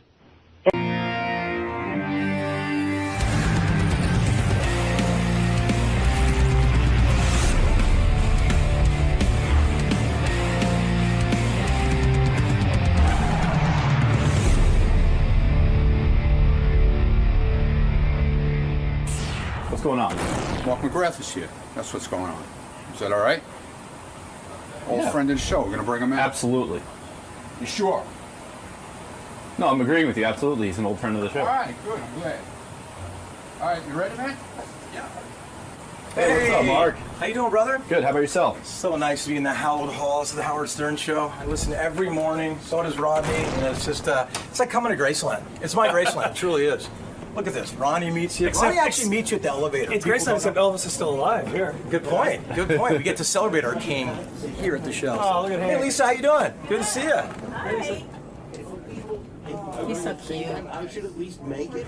This bastard beat me in Rock and Roll Jeopardy. Not many people beat I remember me. that. He got me. Damn, I will tell you this about the wonderful Hank did the work, though. His trivia knowledge extends from 1967 to 72, and then it shuts off. So he'll get you any spooky tooth, any mountain questions, but you bring him into like Duran Duran Culture Club, it's a wrap. So I will say on behalf of my 3-time Rock and Roll Jeopardy championship stardom that the questions were a little skewered his way. I'm not tempering it. May rest his peace. He certainly beat me in Rock and Roll Trivia. And he was passing out in between questions, I remember. Well, so was I back then. It was kind of a fair fight, but Lord rest his soul, man. We love this little guy. He's the greatest. Mark, good to see you again. You too, bro. So happy to be here, man. All right, I'll let you get to Howard in a few minutes. Awesome, man. It's so great to be here. It's just like, first time here, what, Rod, 95? 95, yeah. Come back here, 17 years later. Which hot intern's giving us our release? Hi, I'm Jillian. Jillian, will we be on the intern show? What? Are we going to be on the intern show, Are too? you going to be on? Well, because now you're giving us our release. Yeah, if you want to be on. Aw, no, sorry. I did Sacha Baron Cohen last week, asshole. Who are you? Smash Mouth? Art from Everclear is here. Long-time fan. I'm going to bring him in. Okay. That means I'm a long-time fan. I don't know if he's a long-time fan, but I'm a long-time fan. Hey, what's up, Art? Hey, how are you? Welcome. Thank you for having me back. Good to see you, man. What's new with you? Nothing. You know, I have cameras following me everywhere. It's weird. So you're used to this. Walking in, walking in my bathroom in the morning, you know. Right this way. Good morning. Hey, man, good to see you. How you doing? Good to see you. See you, Art. See you, brother. Good, man. Just catching up with Just so you know, the way we set this up is because we wanted it to be really casual. Yeah. Like we had the choice of staging it in the band area. What we did is we just put DI boxes on the couch. Okay. So at some point, Scott, I'm gonna plug in. You keep your guitars to the side. You put your headsets on. That's going to be your vocal mic for when you sing. And Howard will rap to you a little bit. He'll just do shoot the shit with it. He'll say, "Hey, can I hear a little of this? Hear a little of that?" Gotcha. It's all good. We wanted to be more like a casual. Us too. Than like a whole setup. That's how we're rolling.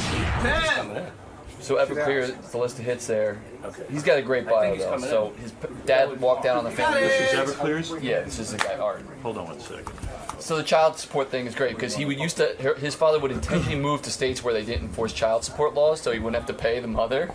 Wow. Started drinking when he was 8, smoking weed at 9, selling drugs at 11. I think you talked to him a lot last time about selling drugs. Wow. He was a heroin addict in his 20s, OD'd on cocaine at 22.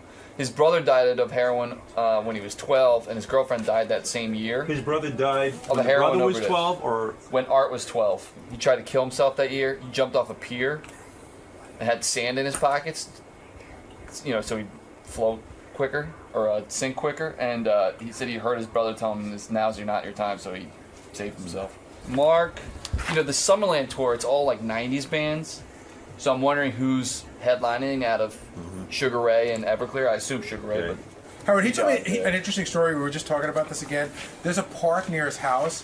When we drove to Stamos, and he goes, that's where celebrities go when they want to get their children photographed. And he said, like, if you go to the park, there's like stylists hanging around the periphery, and what you do is you like push your kid in, and it's like a zoo. The photographer, you know, the paparazzi there. That's how you get your kid in Us Weekly and all those magazines. Wow. Which freaked me out. Let me introduce these guys. This is two guys who I think you're going to love. Mark McGrath is in the band Sugar Ray, and from the band Everclear. I was listening to Everclear all weekend. I was on lithium. Yeah. I guess because you're a tumor, you were on lithium. No, the radio. Boys. Satellite channel. Hey there. Fellas. Good to see you. Good seeing you. Hey. What a day to be here, man. Congratulations. Hey, Mark. Yeah, big night, AGT. Big night, brother. Yeah. Big night. Make sure that microphone's near your mouth. Yeah. Look at you guys. It looks like a clown car, that couch. Three guys. Guys with tattoos. Feels like a clown car. Oh, God, Fred, you're a genius. I ran into Whitney Cummings this morning at a coffee shop. She says hello, Howard. No. Oh, wow. Of all people. Cool. Very She's the cool. greatest. She gives her love and salutations. All right. That's nice. I'm just trying to get your guitars all hooked in here. One. What? One. One? One. One? What does one mean? Guitar one, yeah. One is the loneliest number. Guitar one. Okay. Got it. All right, you all set there? Yeah. Hey, so anyway, let me talk first. Yeah. Mark McGrath, as you know, was in the band Sugar Ray, still is. And Everclear, everyone knows Everclear, and you know Art. And they're going out on tour together, some sort of weird tour. What is this tour? Well, basically, we decided to take the most iconic multi-platinum acts of the 90s, put them together, and go on tour. Who's on the tour? Tour is the Gin Blossoms, Everclear, Smash Mouth, Sugar Ray. No Smash Mouth. No Smash Mouth. Why would you say Smash Mouth? Because they were considered for a second. It didn't work out. And you replaced them with Sugar Ray? And we replaced them with Sugar Ray. And I go, I know those guys. Let's do it. Who? And we did, and Lit and Marcy Playground Hard. Those are the 5 bands. Art, let me see what headphones you're on. Just turn your head. Can you not hear me very well? What? I hear you. Scott! It's right here. All right. Because I don't know who anyone is. You know, what's your name, sir? I'm Rodney. No. Oh, you're right. Wait a second. Let me get this straight. This is Art. They separated us. Let me see what's going on here. For a second. Wait. Here. Let me get this. Let me get this going. It's like 50 guys piled in. Sorry, dude. We're excited. Art, who is the headliner on this show? Is it Sugar Ray or is it Everclear? Well, actually, this was an idea. We're the last band. Everclear is the last band on the show. Right. But I'd have to say the headliners are the songs. Who's the headline? Don't give me any of your bullshit. No, I'm not giving you bullshit. I'm telling you. Everclear is playing last, so they would be the headliners. Everclear is the headline. Absolutely. I'm happy Why to defer to Art afraid to say that? Because he's a nice guy. He's being diplomatic. This is our first time doing this tour, Summerland, so he's just being we're in diplomacy phase right Art, now. why can't you crow about your success that you are bigger than Sugar Ray? Why can I crow about it and you can't? Why can't you? It's not true. Well, it is. If you go on last, you're the headliner. Yeah, no, that's very vaudeville of you, but that's not really Art true. is a very modest guy. And you know, Art, I admire your personal story. This guy's been, I don't know if you know this, Robin. Art has been through the worst fucking life on the planet. What's happened to him since last we saw him? No, I mean, I'm having Art, a good life. Art, no, I got a new baby. Yeah, but you had a tough life growing up, and I admire you. You're coming through adversity and all that. First of all, Art, who of course is Everclear. Let's face it. How many guys have you fired so far from the band? Man, I get Mitt Romney on those people every day. You've kicked out several members of the original band. That's right. Why did you Actually, kick they them weren't the original band. That was the third band. The guys that came in here. Is it hard to fire guys in a band? Yeah, of course it is. It is. How do you do it? Like, do you call them in, or do you do it over the phone, or do you have one of your why do you do it? Well, it depends. And sometimes I've been clean and sober for 23 years in June. Right. And I just have a zero tolerance for drugs. So it came down to that. Thank God I wasn't in your band. If Mark had been in your band, he would have been thrown out. Mark, are you clean ever and told him sober? how we met? I'm not sober, Howard, but, you know, compared to how I used to come here back in the 90s, things have changed a little bit. You're Let's a be little honest. bit better. Let's be honest. Good for you. Good Yeah. for you. The night we met, he came to my hotel room on acid. Is that right? Are you kidding? And were you upset about that? No, I was okay with it. I wasn't on acid. I didn't take it personally. Here's what I'm going to remind people how horrible your life is. Or what? No. Your dad was. Your dad, you're a great musician, but you've had adversity. Your dad, do you know his whole story, Mark? I'm very, very in tune with this whole story, Howard. Okay, your father walked out on you when you were 6 years old. Am I correct? Yes, sir. And when he walked out, he refused to pay child support. As a matter of fact, your poor mother, who I'm sure you identify with, your father would move from state to state. He'd find states that don't allow child support, who don't go after people who don't pay child support. There was 2 states, and he went to both of them. What were the 2 states? Texas and Florida. So he would move purposely between Texas and Florida so he wouldn't have to pay child support. It's true. That's rough. So your mother struggled. And you had a brother? And how many sisters? 3 sisters. 3 sisters and a brother. Right. And drug addiction ran in your family. And your brother died from when you were 12 years old from drugs, right? Right. That is not easy stuff to get over in your life. And you tried to kill yourself as a result. Well, I was 12. I jumped off the pier. I was stoned. You filled your pockets full of sand. Sand and fishing weights. So Did you really? Yeah. I didn't know that. That's See, I used to go out on fishing boats to make money, like cleaning fish. I'm from Newport Beach. We know all about that thing. So when you say you're clean and sober, it's really something to overcome, because when you were 8, you started smoking pot. When you were 9, you started dropping acid. And at 11 years old, you started selling drugs. So drugs were your life. How did you find music in your life when you have all of that shit going on? Honestly. Well, from the time I was 4 years old, I wanted to be in a band. That's my dream. I meet people today who don't know what they want to be. You know, there are grown-ups that don't know what they want to be. I've known what I want to be since I was 4 years old. Wow. I didn't want to be a rock star. I wanted to play in a band and make a living and have a family. That's Right. People don't realize that. If you want to be a rock star, chances are you'll never be one. Not anymore. You know what I Name mean? the last rock star, Howard. They don't make them anymore. Nah, rock stars don't exist. A rock star, yeah. So that phase is over. You might be able to sustain yourself in a band, but the multi-platinum days and the state, that's gone. Are you talking like the days of Cream and yeah, but I'm talking about the days of Everclear and Sugar Ray. Yeah. That's true. That's true. You're looking at it's gone. The 90s were it, right? That was probably it. Yeah, Money Pearl was Jam. Money was shooting out of the ground. You bought a record for one CD that was $20, and that sort of mentality, that oppressive sort of, you know, that disparity between, you know, the prices of the CDs being so expensive is what started Napster. How many albums did Sugar Ray sell? 10 million. How many albums did Everclear sell? 10 million. 10 million. And did you, Art, were you broke for a while there? Like you pished away all the money? I didn't piss away anything. Pished. I gave it to I gave it to my ex-wife. You were married 3 times. 4 times. 4 times. I'm on the 4th. We have a 4-year-old. I have a 19-year-old that goes to Sarah Lawrence College across the river there. Right. And did you ever think of moving to Texas to avoid paying child support? You know why I never thought of that? Why? Because I was raised by my mother. I was raised by a woman. Right. She taught me how to be a man. Right. And I know that sounds like a Hallmark card, but it's absolutely. Why 3 marriages? Was it the drug use? No, sex. Sex. You just got caught up because you were a rock star and you're like, Jesus, it's so available. No, right? because I was sexually abused when I was 8 years old, and I just wanted to sleep with everyone my whole life. You were sexually abused at 8? By who? By older boys in my neighborhood. No kidding. Yeah. How the fuck did that happen? I mean, if anything that could go wrong went wrong. Do you know how that happened? Yeah, how does that happen? Do you have kids? I don't know. No. I have kids. Yeah, I know you have kids. Yeah. So, my mother told me, I was like one of the original latchkey kids, right? Back in the project. Right. And Well, my your mom mother had told to me, work. Yeah. do not go into other people's houses after school without permission. Right. Do not go anywhere. Do not do that. And I did. I went into these boys' houses, and she said, especially these boys' houses, because they lived with their dad and they were wild, and they were obviously abused, and I got abused. Wow. Rape. Raped. Wow. Repeatedly. Yeah. And so do you think that led to your drug use, or I also think it your led to brother's a death? lot of stuff. That and my brother dying and just all sorts of stuff. That's a raw childhood. I didn't have a man around to help me learn how to be a man, so I had to learn on my own. Did you go through that whole... I've talked to guys who have been sexually abused by men, and they always think it's their fault. They think, oh, maybe I was gay, maybe, you know, they always sort of like think they did something wrong. Did you go through any of that? Yeah, I thought... I never thought I was gay, but I thought it was like... I didn't do what my mom told me to do. How long did that continue for? I lied to my mom. What do you mean? Like, how long did that go on for, these rapes?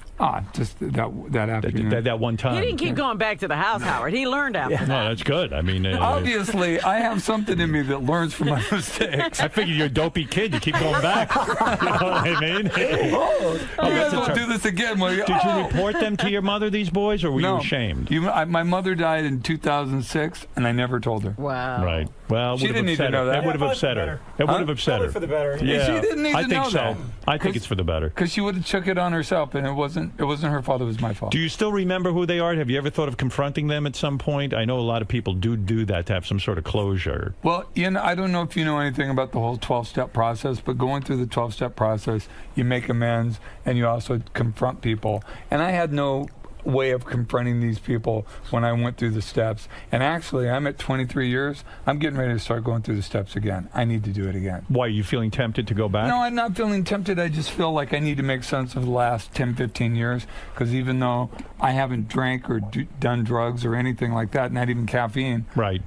I was a sexual addict, or I used sex is an addictive drug, and it cost me marriages and cost me friendships. But are you afraid to go back and confront them? Because what if it happens again? What if you go there? No, you think the boys are still... Yeah, what if the boys grab you and put you in the room and say, oh, yeah, come in here. We want to hear your amends. I'd be afraid of what I did to them. Right.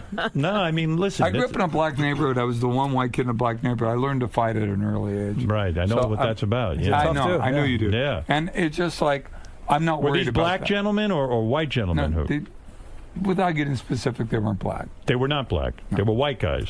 Just want to make that clear to all you racists out there, that art was, It was in, they kept it within the race. They kept it within the race. Possibly. I miss you, Robin. Yeah. How you doing? It's a long time. How are you? You said, you even said, and I thought this was a great moment of honesty, you said that your third wife was a trophy wife, and she walked out on you. Well, she walked out on me after I just cheated repetitively on her. Right. That happens. Yeah, that's got to be the worst. They don't like that. No, I don't blame her. I figure a rock star never gets cheated on. I figure you do the cheating, I think anybody, when you put yourself in a place of entitlement, whether it's physical, mental, spiritual, whatever, and you become bankrupt in those things, which I was, obviously. Mark, you've never been cheated on, have you? Radically. Really? Oh, you kidding told me? us the story. Many times. As good looking as you are? I don't want to brag, but yeah, for 18 years, I've seen the same girl. You know what I mean? We went through our tough period in the 90s where, there was a lot of trust issues and you fucked around a lot on the girl that you now have twins with. That's correct. Yeah, you cheated on her like the dog that you are. I did, but hey, I'll tell you one thing, Howard. I wasn't hypocritical. It went both ways. You know what I mean? Right. You both cheated. Yeah, and it feels like shit, but it almost like we went through all this bad stuff to a good place, and we're in a great place right now. When's the last time you had sex with a different woman? How long have you been faithful? A long time ago. How long have you been faithful to this woman that you just had twins with? Howard, Years and years. Honestly. Because I got to a point where I took that job at Why are you not marrying the mother of your children? She won't marry me now. Why? She's on some weird power thing saying I had all the power for 16 years, then we got engaged, and now she's like, I have the power now. And I want to get She sounds like a royal pain in the ass. She's the greatest, Howard. Is she the greatest? You've met her. You love her. I like she's her good very people. much. I liked her very much. And she's very attractive as well, which counts with me. I lucked out. Believe me, that's why I hung in forever. But she's the greatest. And I went to all this bullshit to get to a good spot where we're at now. You know what I mean? I mean, it's kind of, my life is kind of boring right now, and I like it like that. Boring is art. Your life is boring because I mean, dude, Art sold drugs till he was 22 years old. Wow. And yet, when did you achieve fame in the band Everclear? Not till you were about what? 35 years old. That's late. And most record companies would have said, "Oh, you're 35 years old. You can't have a hit song." We got signed when I was 30 years old, and they told me, lie about your age. You have to. They brought me in. The president of the label said, you need to tell people you're 23 or 24. What was your biggest hit song? Seriously, the one that... I don't know what you depend on. Santa the first Monica. was Santa Monica. What do you think his biggest song is? Well, I think Santa Monica is huge, but I think Wonderful is great. I think Father of Mine is amazing. Father of Mine, that's about your fucked up father not giving you child support, right? And At dumping least he you. got a good song out of it. I got a great song out of it. That's my point, though. I've done a lot of radio interviews with him, and people call and go, Art, you don't know what that song means to me, what you've been through. So, like, he really turned his pain into a gain for the world. Yeah, I admire him for that. Did your dad ever come back into your life at all? He tries to come back. My dad is 90 years old. Right. No. He looks like a Greek version of Grandpa Simpson. Really? And he tries. How does he try to come back into your life? He's called me. He tries to Facebook me. And you're not up for it. Well, you know what? I'm estranged from my oldest daughter right now, and I have no idea why. What do you mean? She just doesn't want to talk to me. Wow. Yeah. You really don't know why, Art? She won't tell me. There's no inkling. Well, like, there was no last conversation where it went bad? No. All right, I'll be over here.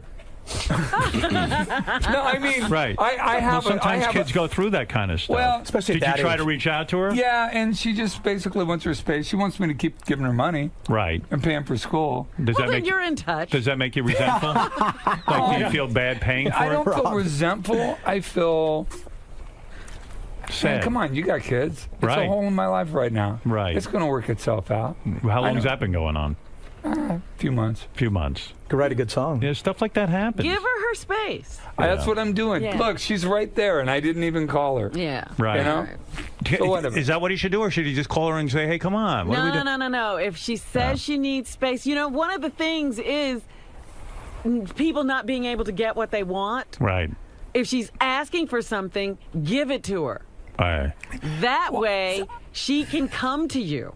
If you keep trying to impose yourself on her, she has to move further away. But Robin, if there's no reason why you're not communicating, that's a little unfair. Well, there's a reason for her, obviously. Yeah, she has a reason, but she's not ready to talk about it yet. Why don't you write a song called? Why don't you write a song called "Daughter of Mine"? How long does it take you to write a song like that? That song. Some songs take a long time, right? Yeah. Some songs just come pouring out of you. That came pouring. Yeah, pretty much. Yeah. I remember writing that song and playing it for a couple friends of mine and this couple, and they're like, well, what's coming on the next record? And I played it for them, and they were bawling, the man and the woman. I'm like, so I'm onto something here. Right. The label was like, this is going to be a single. I go, this is either going to be a single that people absolutely love or people absolutely hate. Do you think that's what inspired your dad to get in touch with you? Because he started friending you on Facebook and everything. I mean, it's like you're crying out to him, right? Yeah, right. Father of mine, But of course, it's rhetorical. You're not looking for an actual answer from the guy. I got my closure from the song. You know what I mean? Yeah. So you're never gonna really have your moment with him. I actually think I will, because I've learned a lot in the last few years about just being humble and about humility, and I just. Yeah, but the guy didn't even give your mom any child support. I get why you're pissed. No, look, you want to know a real story about that? And by the way, why are you waiting too? Because he's 90. I mean, if you're really going to make it, if he dies, you going to go to the funeral? Yeah, probably. Okay. If I'm invited. Right. The thing about it is, when my mom got cancer, terminal cancer, my dad right about that time had called me and was like, look, I don't know why you're so mad at me. I go, really? You don't know why I'm mad at you? I'll tell you why. You got 10 minutes? And, it's just like we talked about it. And he's like, what can I do to make this better? I'm like, nothing. You can call my mom. Right. She's dying. She's an old woman. She's dying. Listen to her. Let her say what she's going to say. Be honest. Tell the truth for the first time in your life. Don't deny what you did. Be a man. Be a mensch. Call my mom. If you can do that, I can at least start to forgive you because we can move on. Right. And he's like, absolutely, I'll call her right now. And? He never did it. Wow. Wow. So that's pretty much your closure right there. You know, I mean, that was a shot to get back in. I thought so. It's interesting that that's what you wanted him to do. Maybe your mom doesn't even want to hear from him. Good point. Well, then that would be up to her to say, F you, go away. Yeah, I want and to talk then about she'd it. have her say with him, too. Yeah, so that was the last conversation you had with him? Yeah, absolutely. Well, pretty much. Yeah. I called him last year to wish him, actually, I called him in February to wish him a happy birthday. He turned 90. I mean, 90, come on. Wow. And well, he didn't have any stress and he had to hang around with his kids, I guess. Well, I guess so. He's having a good long life because he had an easy one. My mom's people are. My mom's people stressed your mom out. Right. My mom's people are hillbillies from North Carolina. They die early. Hey, I love that your dad's 90 and he's on Facebook. That's pretty amazing. That's amazing. Yeah, right. I got to say, that's something. I mean, he's kind of in touch for a guy 90. know, right? The hell put him on there? Probably busy friending you. His stepdaughters and his step-grandchildren. Right. Because it sure as hell wasn't me. No, it's a tough life, man. And then you fell into drugs, and now you're, I mean, but the band, thank God, had success. But did he go off and have another family and be a father he went to them? He went and married a woman that had 2 kids, and he raised those kids. Right. And didn't leave them. No.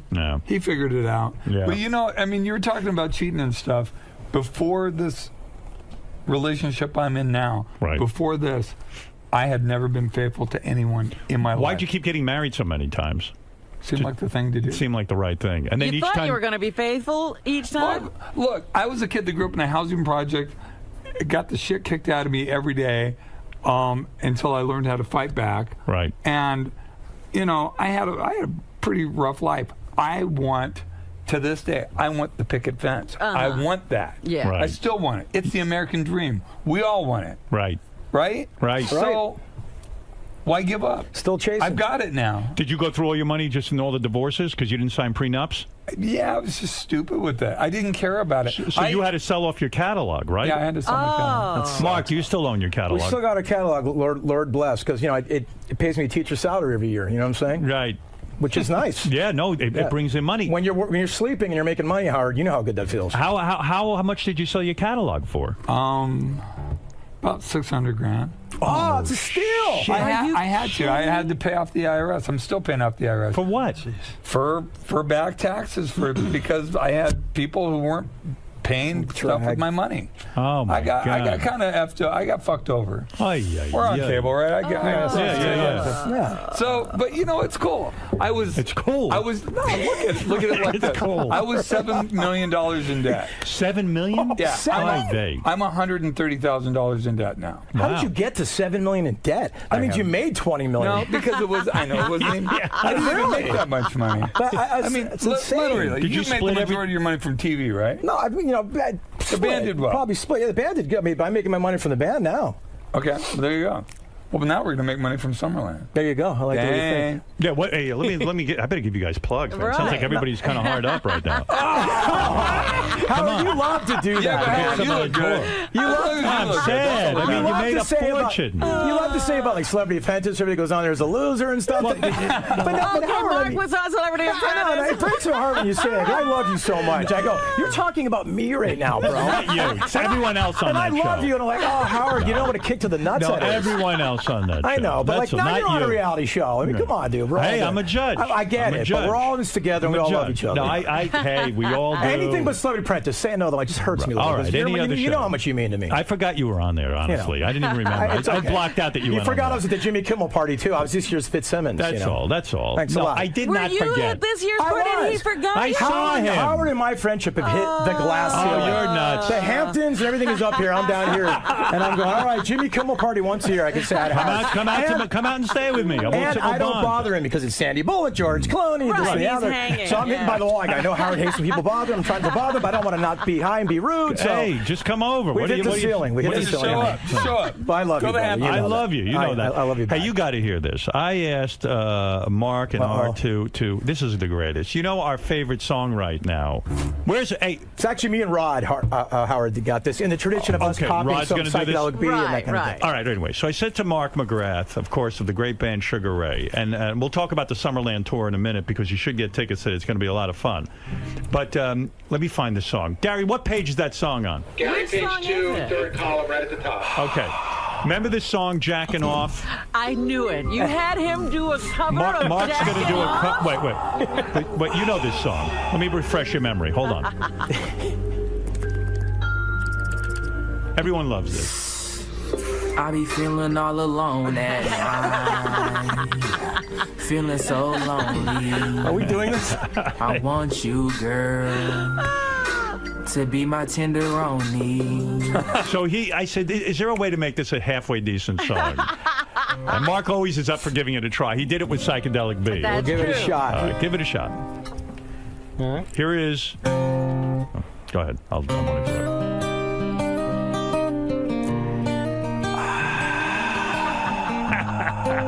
It's funny already.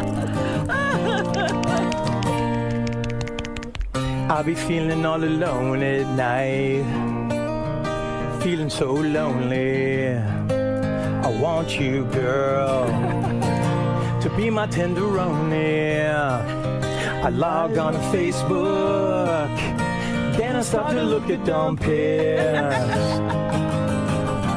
and it made my dick so hard. I feel the pressure rising, girl, rising for you, and I'm finna jack off to you. Girl, you got me feeling like I love you, and I want you, jacking off to you, jacking off to your Facebook page. It's your Facebook picture, yeah, it's your Facebook page, come on. It's your Facebook picture. You see the lotion and this emotion. I'm jacking off to you, girl. I'm jacking off to you. Oh my God! Robin's piss bag just overflowed. Look at that! Wow, Robin, are you full? Oh my God, that's fantastic. I love it. We spent 3 hours one afternoon recording this. We are mid-40s men with children recording this song. What's wrong with us? My 11-year-old son's in the next room. Rodney, is that a hard song to play on guitar? Or it's just 3 chords. Just 3 chords. It's easy. Mark, hard to sing at all? You know me in singing, Howard. I've had an on-off relationship with Key my whole life, but fun to sing, and anything for you, brother. You love it. You love it. I love it. It's a ball to do. I love you kidding it. me? I love it. You know what my dream would be, Howard? What is it? If that would just be like a clip and some, best of week. That's all I ask. That's going to be a classic. I don't want to set it up for that, and it's not on the Stain Beetlejuice par. I get it's it, but fantastic. If you guys need a little filler bumper, we're your men. Art, were you offered to be the front man in the new Cars? What? Yes. Is that true or false? Yes. It is true. Whoa. Offered? Yeah.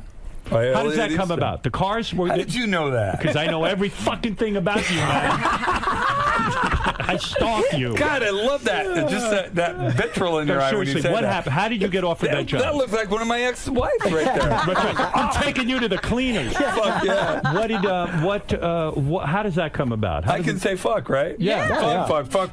Go ahead. Okay. It's not fun when you can say it, though. I'll give you a PIN number out. I even know that on your bank account. If you know my PIN number right now, I'd be impressed. I'd say I'd give you my wallet. 1419. Everyone knows it. No, I don't know your PIN number, but what about this idea of you being the front man for the new Cars? You turned it down, obviously. Did you rehearse with them?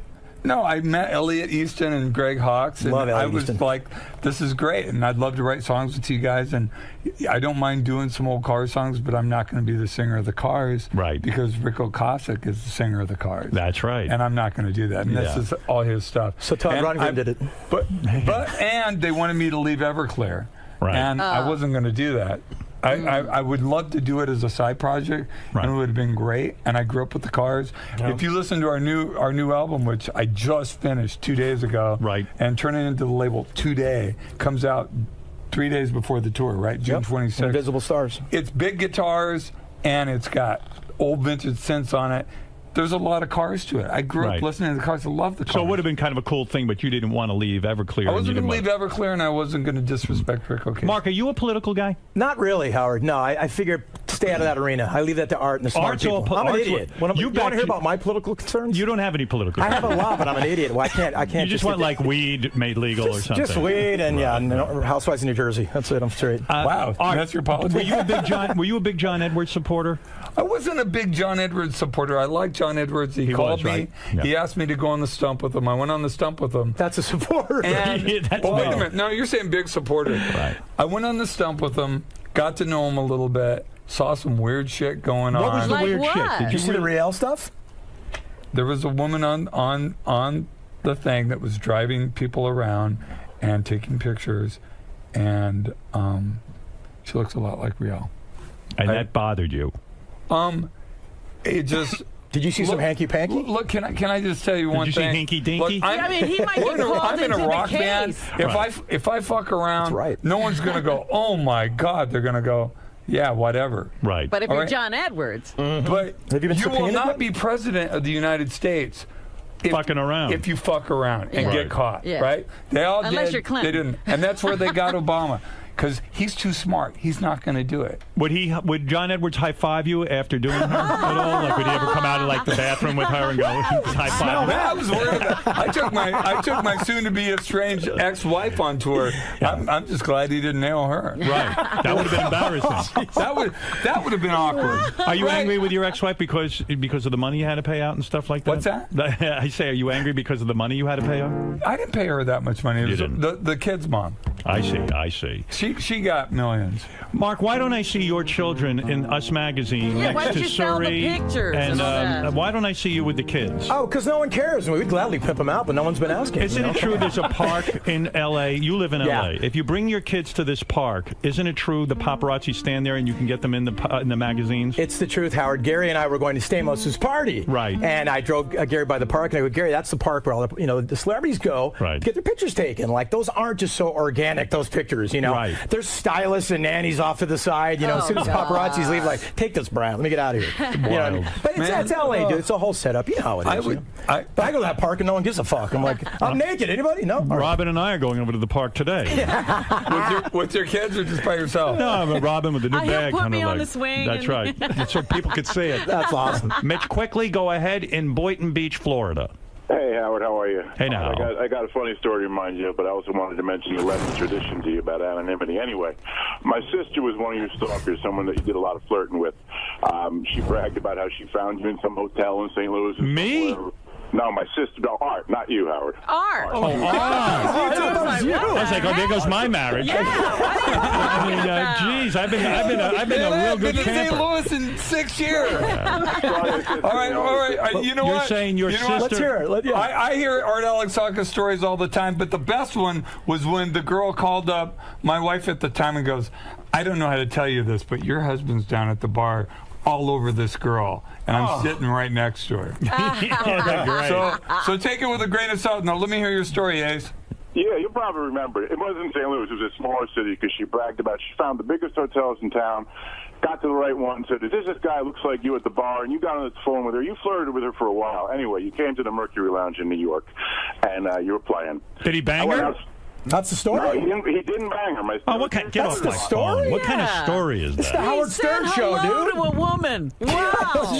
What an asshole, Art. Would you do girls on your period? That is the grossest. What a song that What is. a name, too. Yeah, hey, coming up. Right. It's Well, we'll see. But you would do a girl on her period, right? Yes. Yeah. I mean, who cares? You? Yeah, You do, don't you? Come on. You're going to wait a couple days? Yeah, like I got time. Yeah. And they could run away by Look, the way I look at it, Right. see, you're joking about it, but I'm serious. Every time a girl lifts her hips up so I can pull the panties off, it's like Thank God. Even when my wife does it, I'm just like, I'm having sex. This rules. Right. I never get over it. How do you get rid of your sex addiction? I mean, what is it? I put it into my family. I put it into my work. Or you beat off.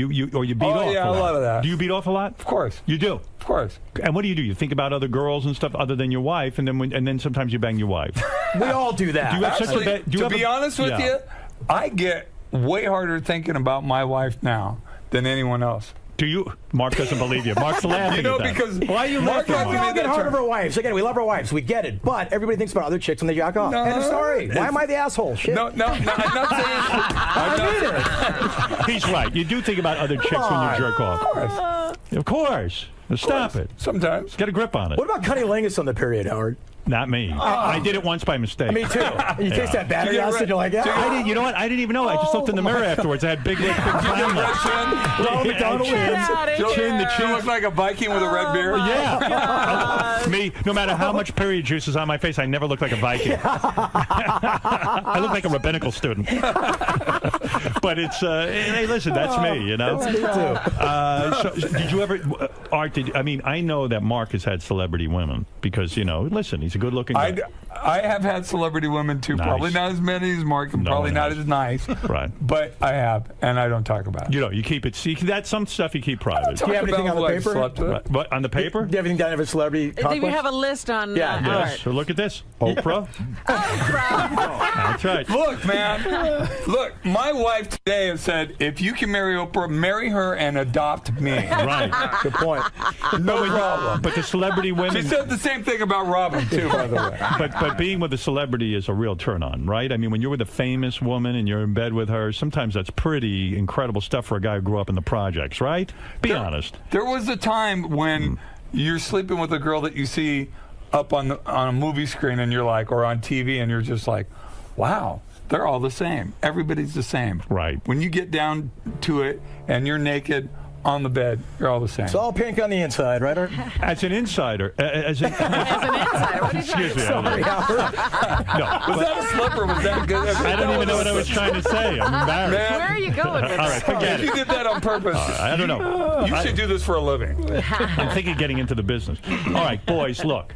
I could sit here and bullshit with you all day. Us too, dude. Us you too. know what I mean? But all good things have to come to an end. Absolutely. Isn't this going to be a great tour? I mean, come on. Yeah. Yeah. Fun. And don't even bother singing. Just sit there and talk about girls you fucked. Oh, we are. But we are. We're going to come out between sets. Right. And we're going to talk. We're going to go out to the crowd.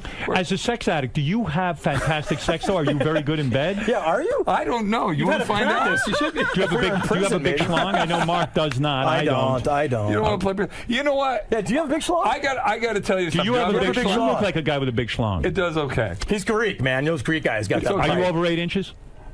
I'm okay. Are you over 8 inches? I'm okay. You got enough for all of us. Are you over 8 inches? No. Are you over 7? I'm okay. Oh. Are you average 6 inches? No, I'm bigger than You're that. bigger. Bastard. I'm not even average.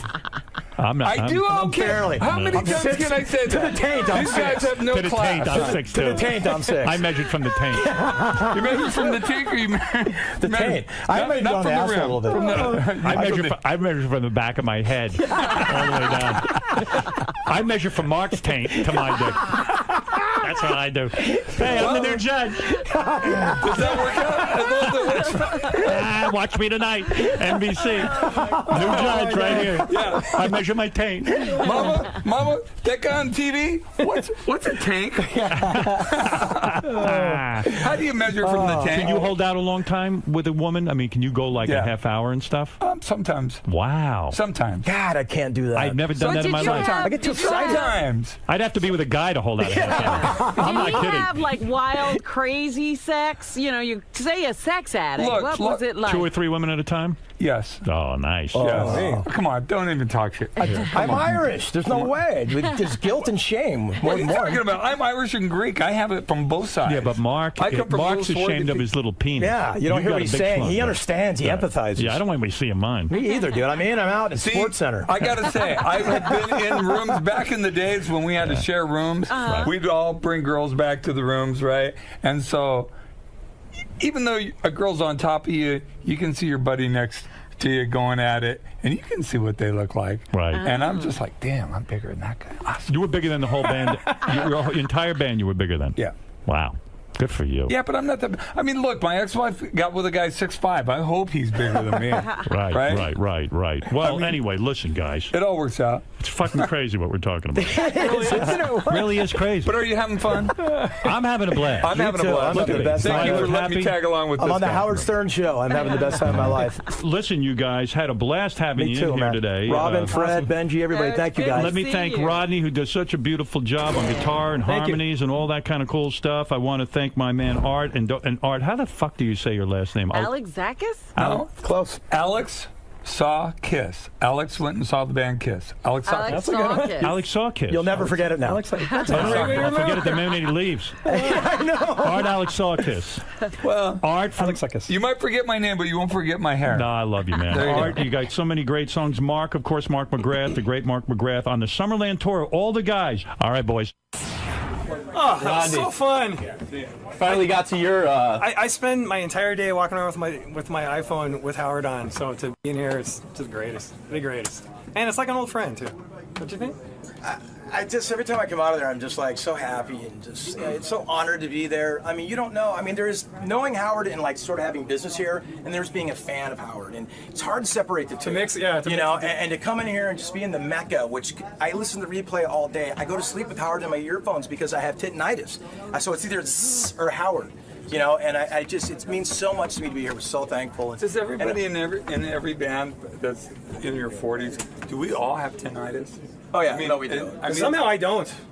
And I'm the only one He's the only guy who's been here. I don't know. It's drums. But anyway, it was an honor to be here. Howard and Fred and Robin. It was good. Robin was very involved today, which was great. And I was just awesome. Involved. She's great. Yeah, she's awesome. And Art, you were great, dude. It was interesting. I usually go on by myself and have you. You seem very relaxed. I don't know. I mean, just be yourself, right? It's what we do. You're fantastic. But no, Howard, it's fun with Howard because you never know where he's going to go. Well, thank God he likes us. If he didn't like us, if he didn't like us, we wouldn't be here. Yeah, that's for sure. We wouldn't be back. It's not like he needs us. I've heard him have people on that he doesn't necessarily like. I know, but not more than once. It's a hard time for him. Not over and over again. Yeah. It was awesome, Lisa. It was fun. Love the tissue song. That was not too bad. You know, we know how Did you even get to the tissue line? I didn't hear the tissue. Did you Not the tissue, but it's the jacking off. Just tissue and jacking off kind of songs. But you know, we're part of sort of that history of playing these songs as bumpers with Psychedelic B. And, you know, we're like, God, we hope this is good enough. They laughed enough to be part of that best of bumper coming in on a Tuesday. So. It was disturbing learning it, let me tell you. It was fun, yeah. Mark, the weirdest thing is rehearsing that for 9 hours. Yeah. Mark, you've hung with Howard through everything. I mean, he drops it down to 3 days a week. You say, I'm still on board. I'm still with him. He goes to AGT, you support him. Yeah. Can Howard do any wrong by you? Not for me. Howard really can't. Unless he, like, goes and kills somebody or something. I mean, I just... Well, it depends who he kills. Well, yeah, that too. I mean, I just love the guy so much. I love the essence of Howard Stern. Nothing to do with anything he can do for me. I just love the guy. I love the way he thinks, what he's about. I love his take on things. You know, I was never the biggest, like, the strippers and the midgets guy. I like how Howard views the world. You know, I share a similar view. I mean, I shamefully say I get my politics from him. He's my Jon Stewart. Is Ryan Seacrest on the line? Yeah, you could just pull up the ISDN and you guys should be on together. You were on Ryan's show and I'm doing promotion for America's Got Talent. Okay, that's why we're doing this. Okay. Right. Okay. Hi, Robin. Hi, Howard. Hi, guys. What's happening? Hey, well, I have a button that says Howard on it that was just built over the weekend for you. So we're together. I'm not going to curse. Don't worry. No. We're good. We're good. Yeah. So, well, thank you for doing this with us. But there was a meeting about that, but, you know, we're fine. First of all, I got to tell you, I went on The View the other day, and I got a lecture from their host, Bill Getty, their producer, Bill Getty, who started to lecture me about the FCC and language and all this stuff. And I said, guys, I've gone on the Letterman show and other shows where you can't, use foul language. And I was a broadcaster for many years. Right, before. On terrestrial radio. Yeah. Well, my guess is you also know who you're talking to wherever you are. Right. So when you're on primetime television, you know that kids and families are watching this show. Yeah, by the way. I think that Ryan might use a curse word every once in a while in his private life. Do you? Ryan, do you curse in your private life? Can I admit to this now? Is it all right? No. Yeah. Will I still be able to come back and do the drive show tomorrow? Yes, I do. Can I say something? I actually said one time. Yeah, you did. I said the F word on this broadcast. Really? And I don't know why. I accidentally did I remember it, and why. I had to dump myself. What was the reason? I remember why. Because we were watching a feed of some models that look not unlike your wife, Howard. And Ryan said, "Oh my God, she's so blanking hot." I believe that was the case. You know, for years I used to, I wasn't doing it in a funny way, but I used to question Ryan's sexuality only because he came on the show, on my show. A few years ago, yeah. Yeah, and then like I would have women on who dated you from time to time, you know, before your present girlfriend who you've been with a long time. But I had like a Playboy Playmate on, like Sarah Jean Underwood, and she would say, "Oh my God, I went out with Ryan Seacrest. We went away to a beautiful island together, and we never had sex." So I said, "Well, that's impossible." And I even asked you about it. You said there were certain women that you just kind of went out with, but you never had sex with. And these are really hot women. Yeah, I had to find the right one. I like you, have found the perfect girl for me. The girl from Dancing with the Stars. She was pretty perfect. Yeah, the girl from Dancing with the Stars. Yes, Julianne. Yes. Now, I was watching American Idol the other night, and I thought that you were going to propose to her. She was there. There was the first time I've seen her on the show. I think there was a moment where I thought so too, but it wasn't the plan. Now, I want to ask you this. Do you think that marriage can last a lifetime? You want to know something? I would have said no, because, I just know too many couples who get married, and then somehow the magic always kind of fizzles, after a long, long time. Yeah. But I feel in your situation, number one, you've waited a long time. How old are you now? 37. All right, 37. Never been married. Never been married. I've just worked. That's all I've literally done is just work. How long have you been with this Julianne Hough? 2 years. 2 years. Oh, well, then it's too soon to get married. How long do you have to be together before you get married? That's a good question. Minimum 5 years. I think you should. Is that right? Yeah, I really do. And you should live together for a couple of them. I think so. Are you living with her now? Yeah. Oh, you are? Yeah. And you're having sex? Yeah. And is it the best of your life? Yes. It is. Yes. So now. And this is a man who's. You even made out with Jillian Barbary, right? I did on the hood of a car. From this point going forward, we're clear. Now, there are some words being used to describe you recently, and those are words that I want, and you're taking them. What do you mean? Sweet. Oh. Yeah. Sensitive. As a judge, you mean? Gracious. Yeah. Yeah. And sincere. I think as a person. Can I tell you something? Listen. When they asked me to be on America's Got Talent, which I'm very excited about tonight, that America will get to see it, I said to them I would be a good judge. I wasn't going to do the Howard Stern show. Right. I'm part of an ensemble there. There are other judges. I mean, you know how it works from American Idol. And I wasn't going in there to take over. I was going to go on there and ostensibly, because I watch all these judging shows, and be a good judge. And, I would honestly like to talk to you about this. I feel that you guys brought in on American Idol Jimmy Iovine because you needed someone to be more critical, that J-Lo and Steven and Randy aren't really being too tough. I think a key to a great panel is balance, and that's what you're saying you will deliver there, because you've got Sharon and you've got Howie. But didn't you also say that they put some bad acts through in the past? Yeah, well, I had disagreements with them, but I handled the disagreements beautifully. I turned to them and I said, Sharon Osbourne, Howie Mandel, you both have very nice careers, but I'm a superstar. I have a huge career. I make 50 times more money than you. And if it's going to come down to it, I'm the deciding factor here, not you guys. And they said they laughed at me, actually. They didn't even pay an ounce of attention to me. This brings me to my title for both of you. Go ahead. Yeah, but Ryan. You are Howard and Ryan. You are Mr. and Mr. America. Yeah, well, I am Mrs. America, actually. Yes, he was on a book cover that way. But Ryan, my whole attempt with this America's Got Talent was to go on a show that I enjoyed. I love the show. You watch all these shows, from what I understand, all of them. right? I watch Idol, I watch That's why we're so much alike. I had no idea. I'm addicted to The Bachelor, too. Yeah, I love all these shows. And so I told you, my TiVo is like, thinks I'm a 30-year-old woman. Right. And I love the show, and I love America's Got Talent, and the opportunity to go on there and be a judge was huge for me. I think I'm unique in that I'm not trying to imitate any other judge. People said, are you going to be like Simon Cowell? Are you going to be like this one or that one? I said, no, I'm going to be me, and I'm going to go on there and do the best job I can. Was there any other reason in your mind to join a primetime television show other than the fact that you liked it? Was there something else playing into that decision? A lot of people thought it was because I'm on satellite radio now, and that I don't... Because people have said that it was, does he want to be more relevant? No, Ryan, I want to be less relevant. The problem is I'm too relevant. I wanted to go hide. I really did. I wanted to slow down in my career. I like my sort of satellite radio audience. I'm very comfortable here. I don't have FCC. I don't have no regrets going to satellite. None whatsoever. If you were on satellite, you'd be the happiest person in the world. I'm pretty happy. Well, yeah, but you know, with what I do, it's different. It's different. So the idea that I'm on satellite is great, and I wasn't looking to be more famous. I feel I'm famous enough. I wasn't looking for a paycheck. I have a very good paycheck over here, and so the idea of it was it would be fun to be on America's Got Talent. And let me ask you this: if a young performer, a child, comes out during the auditions, and you've shot the auditions, these will air coming up on NBC. Right.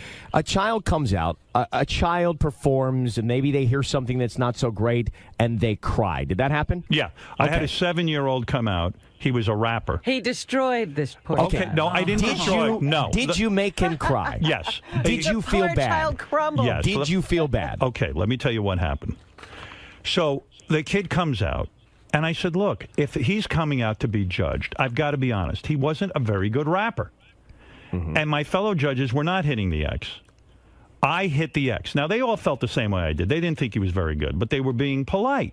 Now, listen, you can't be always so polite. I hit the X. He seemed okay. I started talking to him, and he burst into tears. You know how you can see kids just sort of, they well crumbling. Up and crumble? Yeah. That's what happened. Listen, I have kids, and I'm a human being. I felt awful. And right then and there, I questioned why I ever became a judge. And I don't even... Guys, it was like a spirit lifted me out of the chair. I got up on the stage. Don't even ask me how I got on the stage. It's like I just walked up. I know you're not supposed to walk. I walked up on the stage. I hugged him. Aww. I put my head down on the floor and started banging my head into the floor. I said, what have I done? I don't want to make this kid cry. And then, because I'm the honest judge, I put the kid right through to the next round. Well, that makes me happy. Yeah. I think that makes all of us happy that you felt bad and that you changed your mind. No, look, I'm not a monster, but I will... Listen, Ryan, I've said this before. And I say this about J-Lo a lot, and Steven and Randy. You're doing a disservice to the contestants if you're not honest with them. Because, you know, when everyone goes, oh, you're so great, you're a superstar, that's a disservice because these people aren't superstars. Or it just wasn't that good for me. Right. That doesn't tell the contestant where to go or what they need to do. Because, Ryan, think of it this way. If you're a guy on one of these shows or a girl, you haven't become a big star for some reason. Some of these people are almost 30 years old. Some of them are 40 years old. They haven't become a big star. Something is wrong. Think about it. So if you can say to them in a constructive way, something is wrong with your act. Focus your energy elsewhere. Yeah. Sometimes I say to them, there's one audition we had. My father was in the audience. My father used to yell at me all the time about my radio career. I brought my father up on stage to yell at the guy auditioning because he had no business being in show business, and my father gave him a lecture. Do you still seek parental approval? Absolutely. Is that what drove you early on? I'm 58 years old, and I'm still waiting for my father to approve of me. It's awful that I live my life like that, but that's one of the things that drives me. And Robin, has he changed at all since he started AGT? No, he hasn't changed at all. I thought it was a perfect fit because he'd come in after the show and be screaming about what Howie or Sharon did the night before. Right. Yeah. So he might as well be there. He was doing this anyway. The greatest thing is when they get, we debut tonight, but when they get to these elimination rounds where you go to Las Vegas, much like American Idol, you have these elimination rounds. I got in that room. I'm screaming and yelling because I have my favorites and I want them all in. And I know I'm right. Ryan, I swear to you this is true. When we were doing the shows, I would do an informal survey of the audience. And I said, don't you find I'm the judge you agree with the most? Don't you find that I'm articulating, I am saying what you are thinking? And everyone said yes. I'm America's judge. You'll see. I was talking to the producers of the show because we have common producers on American Idol. Right. I said, well, how did the auditions go? And what did the crowds do when he came into wherever these venues are where you did the auditions? And they said, well, the women would scream and so would the guys. The guys over 40 want him and so do the girls. And I said, well, that doesn't make me happy. You guys should have grabbed me for American Idol when you had the chance. I think you owe us a thank you. Those rumors may have gotten you this gig. I think they did, actually. I think everyone got nervous. Hey, how come you didn't go to Dick Clark's funeral? I was broadcasting American Idol live at the same time. And I had spoken to his wife. Right. And his wife said to me, Dick would want you to be doing the show. Dick would have gone to work. Dick would have. You think Dick would have shown up at Ryan Seacrest's funeral? No way. Oh, Dick would have gone to. Dick was a workaholic. He was, wasn't he? I mean, That's right. you have incredible work ethic, Howard. I like to work. He was beyond. I mean, he really was. He was crazy. Like, I used to have him on my show all the time, and the guy owned like half of Mexico too. Like, people didn't even know that. All their cable in South America. Did you know that? He owned the cable in Mexico. Did you know him well? You know, we had him. I didn't know him super well like you do, but I had him on the show a bunch of times, and it was a lot of fun. Was there a guy like that you admired growing up? Yeah, well, I admired weird people like Grandpa Lewis from the Munsters, Soupy Sales. Soupy Sales? Yeah, oh my God. I used to dress like Soupy Sales. Oh, I loved it. Now, what about Dick? Will he still appear on New Year's Rockin' Eve? I still say he should be there. And if anybody doubts this, then they're not real Dick Clark fans. I will say on the record, he will always be his show. Will you be continuing to do it? I hope so. We haven't even discussed. I will host it this year on ABC, but we haven't discussed anything beyond that. And by the way, I had Sacha Baron Cohen on my show the other day. Do you know him well? I know. I mean, listen, I've had him on the show several times, and I told him I thought it was mean when he dumped the stuff on you at the Oscars. Yeah, I did. So to be clear, you stood up for me. I did. But it would be surprising to you. They were not intended. Ryan. You didn't. Yeah. Robin doesn't think it was bad. I do. Why was it? But it was meant to humiliate. It was meant to humiliate Ryan. It wasn't humiliating. But the ashes were not intended. But they weren't intended for Ryan. Ryan got the real scoop. Well, George They were Clooney. intended for. You originally said they were going to throw it on George or Brad Pitt or whomever was going to be going down the carpet, and they decided against that. I was surprised. I will tell you that, Robin. But you was were upset, surprised. right? I wasn't really upset. I have to tell nothing really upsets me when I'm on the air because I kind of figure you're there and whatever happens, happens. And it doesn't really, I don't get bothered by that kind of stuff, to be honest with you. How much money are you making now? I can't figure out how much money you're making now, and I'll tell you why. Because, like, you have a lot of different deals going. You just signed a contract with NBC Universal to contribute to the Today Show, right? Yeah. And then you're doing the Olympics coverage. Then you got that whole How production. are you going to do all of this? Then $300 million Clear Channel gave you to invest in your production company, right? And you're starting some new shows. Yeah, then you're starting another new show. Then you got the Kardashians. Then you do a countdown show. And then you do Idol. We should sit down and talk. Do you still get these manicures? You know what? I would love to go with you. I just started. Would you shiny buff? What do you do? No shiny buff. What do you do? No shiny buff. What do you do? Let me tell you what happened. Because I would go and we could chat. When I make love to my wife, and I know that's a disgusting thought to think about. Don't go any further. But when I do, she would complain about my nails, that they were rough and that they cut her and stuff. Okay. And I can't cut my nails. I don't know why. I'm just so bad at it. I went with her one day and I said, I want to go get a manicure and let them cut my toenails too. I didn't want to call it a pedicure.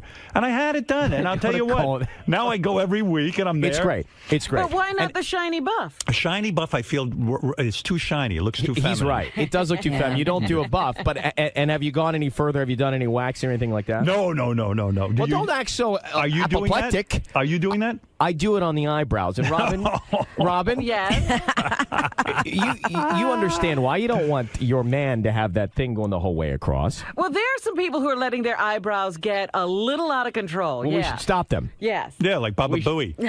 You want to know? You want to know how I knew? America's Got Talent is doing a lot of promotion, and commercials and stuff for the show. Yeah. And so I said, I wonder how effective this is. I walk into the nail salon, and everyone there is either Korean or Chinese. Yes. And a woman looks at me and she goes, I saw you TV, shiny buff, TV. and so I know this must be having some sort of impact on people. Well, you know what? Ryan can tell you because he went from being a local radio guy. I still am. And then I still am. But then you wound up on American Idol, and that does change your life, doesn't it? But you know what? I never, ever, ever for a minute thought about quitting my day job.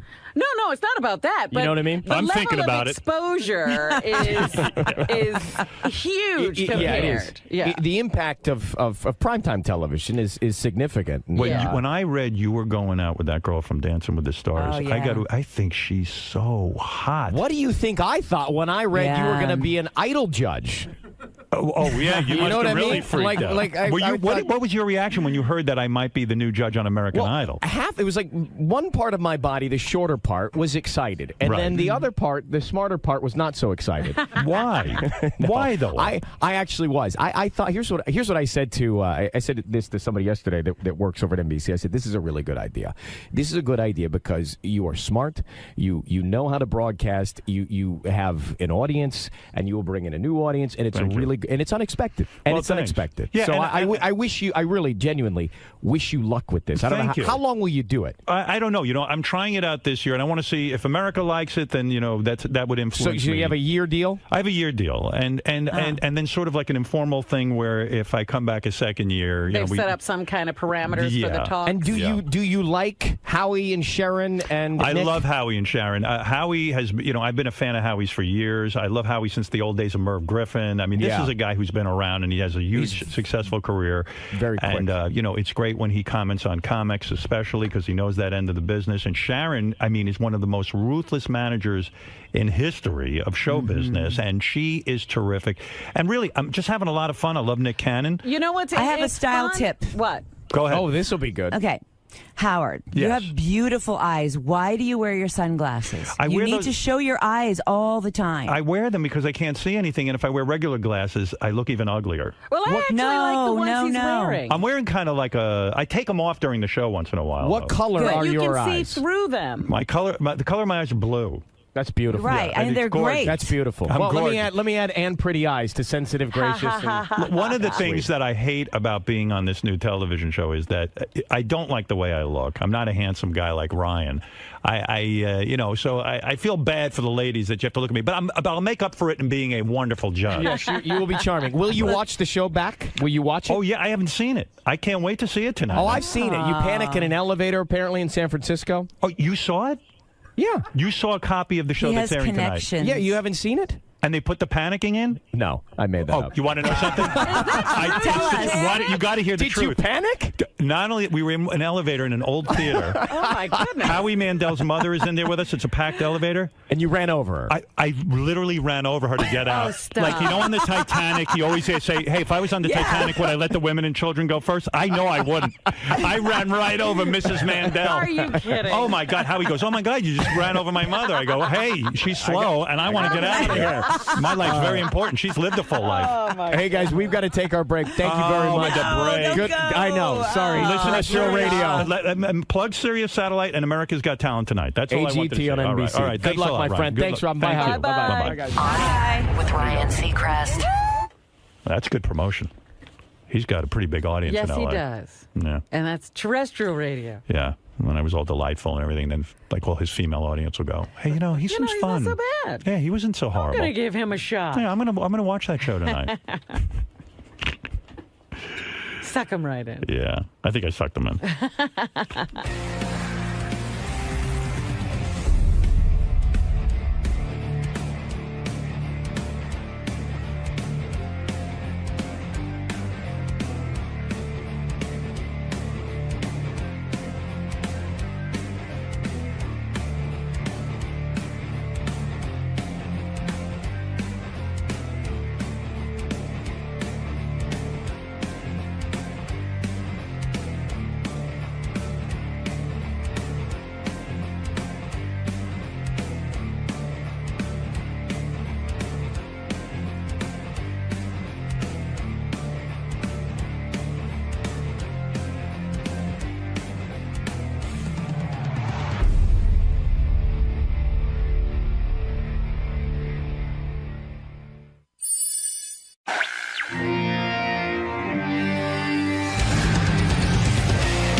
Hey, Tenacious D, Jack Black and Kyle Gass are here.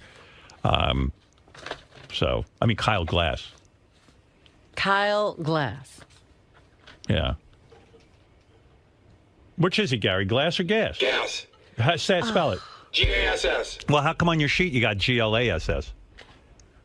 I don't know, Bull. I don't know. It's just another one of those mistakes.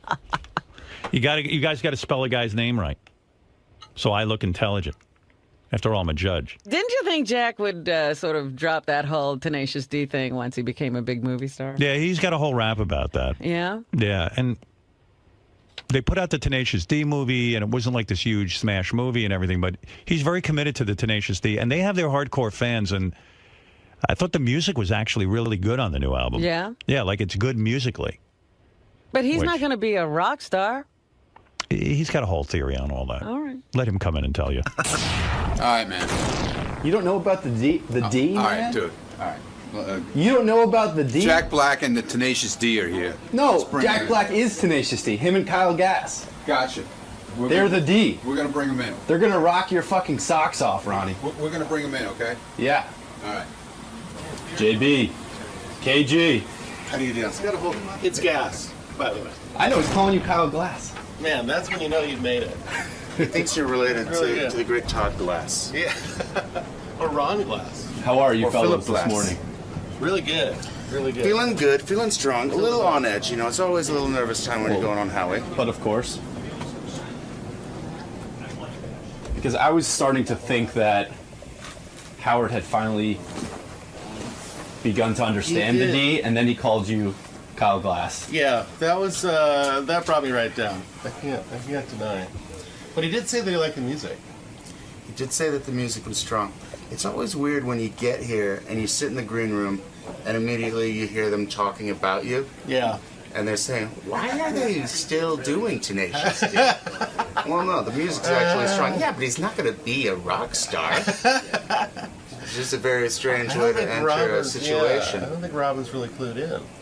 Robin? She hasn't been to one of our shows. She's not down with a D. Yeah.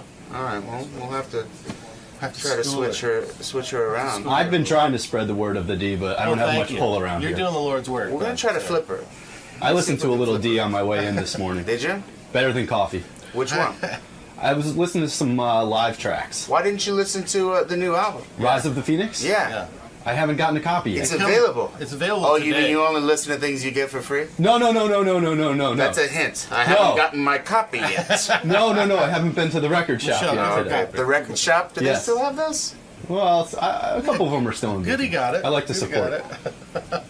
Licorice pizza? You gotta go. So I listened to some of the classics, a little tribute, a little rock your socks off, a little warning. Well, check out the new album. I think you might This guy enjoy it. knows the Yeah, D. this guy knows. You've This rocked guy my knows. socks off many a time, That's what we do. That's what we do. and I hope Howard and Robin begin to understand that because it's important. Howard seems to know some of the power of the D. Yeah. Apparently not my half, though. No, he knows the Kyle half, not the Glass.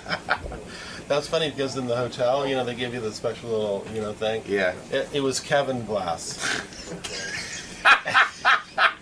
But they got the KG. They got the KG. They got the initials, yeah. They got the initials right, but... Kevin Glass, no respect. No. Not even half. No. And I always think like the people are trying to save you from the embarrassment of like, oh my gosh. Somebody misspelled this guy's name. Let me fix it. Yeah. Glass. Well, gentlemen, I wish you best of luck today. Thank you. And if it's okay with you, I'll talk to you after the interview. Yes, all right. of course. Very good. Thank you.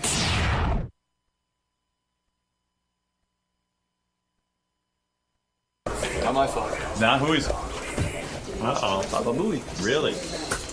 He's got Kyle. This is right on the schedule. It's right here. Yeah. Well, it's wrong. I know. But I want to talk to them about like bands and cool stuff, like who they were going to, Yeah. like, what shows and. Absolutely. Because you can tell their way into that, talking about music. This is kind of cool, too. So he played this killer in this movie, Bernie. Yeah. Didn't do very well at the box office, but he went to visit the real Bernie in this maximum security prison. Yeah. And he said it was like wild, the inmates are scary, the prison guards are scarier, and there's just this feeling of tension there all the time.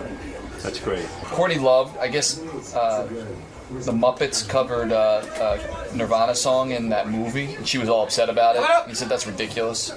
Ridiculous that he thinks it's good or bad? He thought he was in the movie, he liked it. He's like, Courtney Love's an idiot, basically. Oh, that's good. Okay, hold on. It's a funny story there too. He was obsessed with Bobby McFerrin, and when McFerrin used to ask for volunteers from the crowd, he used to run to the front of the stage. Really? He said he got on stage with him, and Bobby McFerrin basically told him to cool it, to tone it down, because he was being such a maniac. Tenacious D is here. Jack Black and Kyle Gass are here. They are Tenacious D. I was listening to the new CD, watching some of their videos. Very funny, and I think the music is really good. I think it holds up. Look at the boys. There they are. Fellas. Hey. Come on in. And meet America's judge.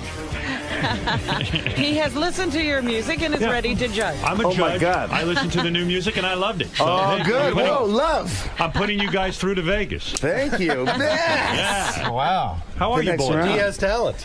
I'm doing well. I got a little phlegm this morning, but I'm doing very well. Now, Kyle, I always remember you were a little bit on the heavy side. Jack, you always had a weight issue, but I was watching the new video and I noticed you had put on quite a bit of weight. No, Jack I thought he was pregnant. I've always been an influence on you. Thought I was pregnant?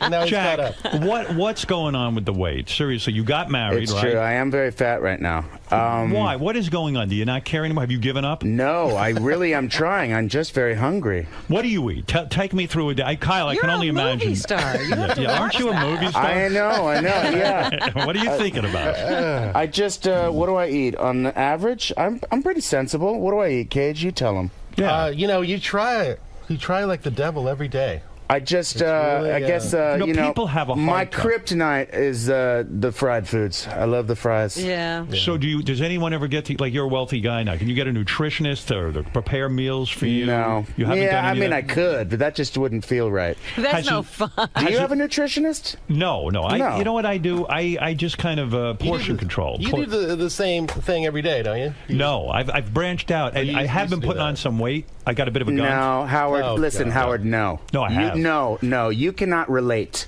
I know you think you know. I can And relate. you think when you see a fat guy, you go, what's his problem? No. I know what it's like to have to lose weight. No, you don't. No, I do. No, Howard, you don't. Jack, you're wrong. You've never been fat! Jack, I have. You're a tall, skinny man, and when you're fat, you're like a little thicker around the middle. No, he was fat. He was not fat. I can attest. He was skinny fat. No. We used. There was one famous story. Food, yeah. His butt was fat. Kind of had some cottage cheese. I remember in the Fartman days. This huge down coat. All right. Yeah. It was wintertime. We're walking down the street on our way to Roy Rogers. Right, and the coat was going swish, swish, swish because it was just moving and touching his body in every direction because he was so big. I was fat. And I do, listen, losing weight for me is the hardest thing in the world. Yeah. I mean, I love to eat. You do. And I love food, man. Oh, you do know. But I struggle with this. I go running. Do you guys run at all? Do you ever try to exercise? My knees don't like the running. Yeah, but the running does save me to a degree because I fuck up all day with the food. I just love it. I love to drink, and it's like, what are you gonna? You guys drink at all? No, a little bit. Yeah. A little. That's not my problem. No. You guys don't get high either, right? No. Not well. Occasional celebratory J. Yeah. But not like the olden days. That's for sure. So I had this feeling that. Although I got to tell a story I heard about Jack Black that is so funny. Really? I didn't even know that Kyle was involved at this point. Music. You guys love music, and I'm the same way you are. I mean, I am passionate about music. I love it. And when I got into radio, I was excited about, music. I played music for a living. It was insane, But I guess when you were young, Jack, you idolized Bobby McFerrin. Yeah. Don't worry, be happy. Don't worry, be happy guy? Now, listen to this. No, Don't worry, be happy. Oh, okay. I was there before in his indie days. I pictured Jack as one of those, like, Led Zeppelin freaks. Sure.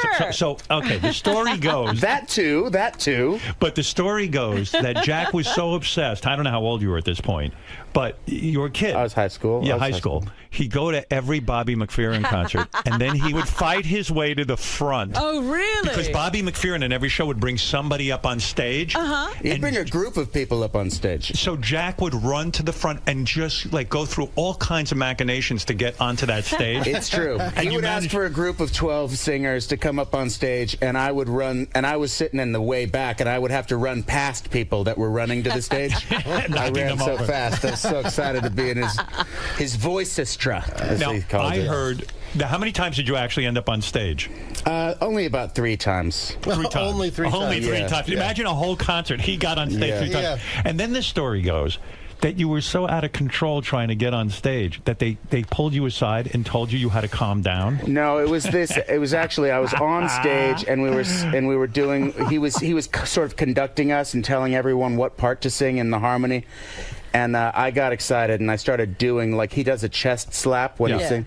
And I started doing the chest slap, but it was unauthorized. And he gave me a little, shake of the head. Please don't do that. Don't do that. Stop. Like, did you back off and stop slapping? Of course. Yeah, right. He's Bobby he McFerrin. was my god.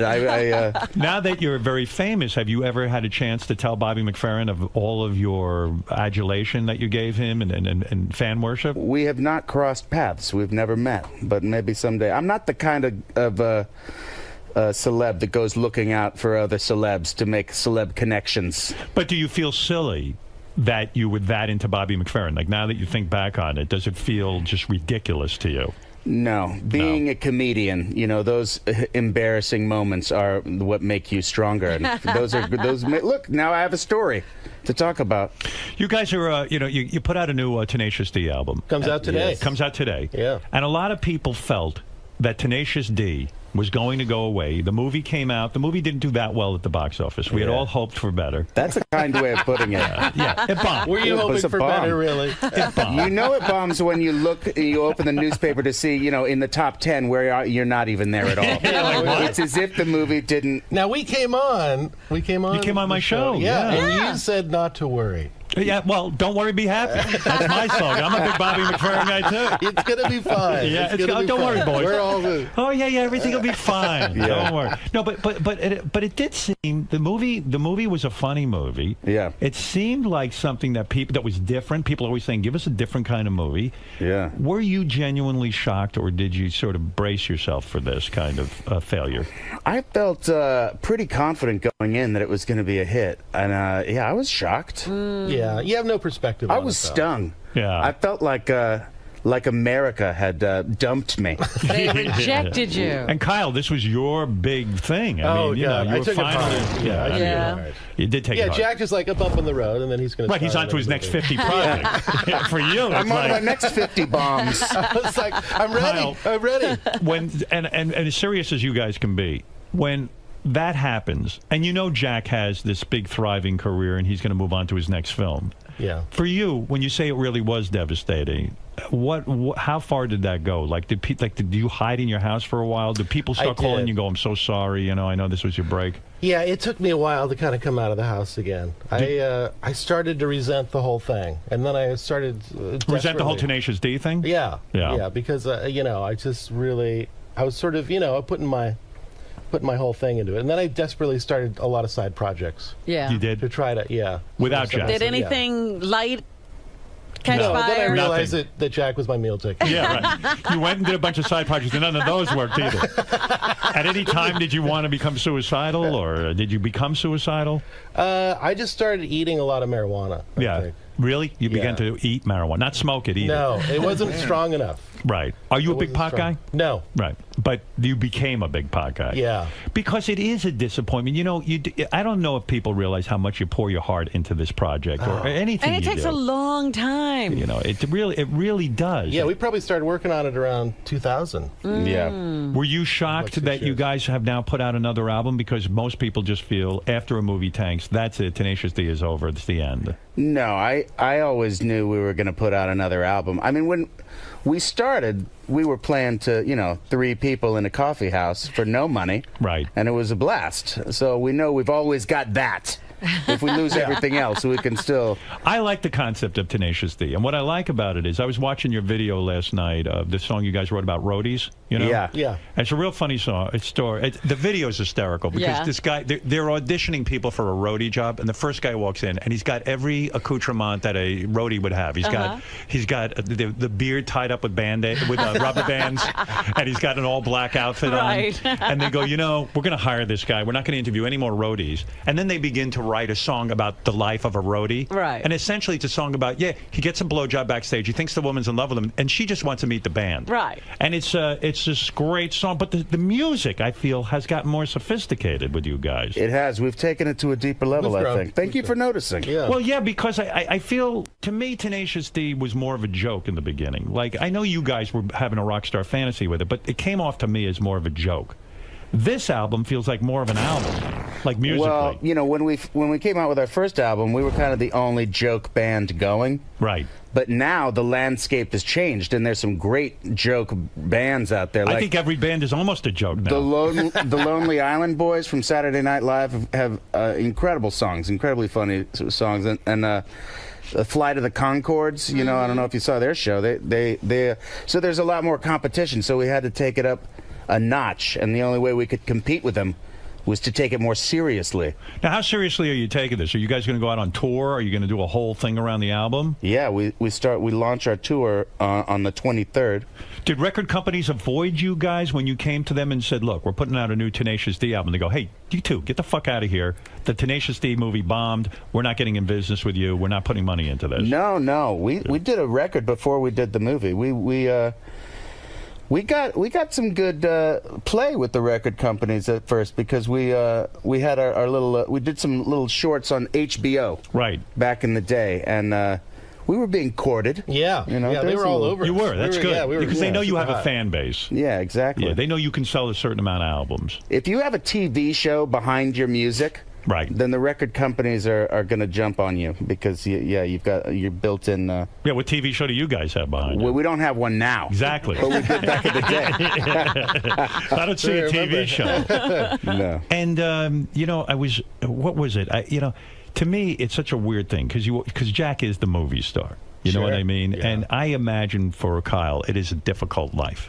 Because he's got to wait around for Jack to get bored with the movie. Well, yeah, does Jack leave his mansion and come to where Kyle is to do the music? There is a video about that. Yeah. You'd be the best. I do, yeah. We kind of explain that. Jack, what is going on career-wise with movies now? So do you take a block of time to devote to Tenacious D? Do you have to turn down some movie projects and things like this? Yeah, you know, things are slowed down now with that, so it's not as much of a concern. Yeah. But...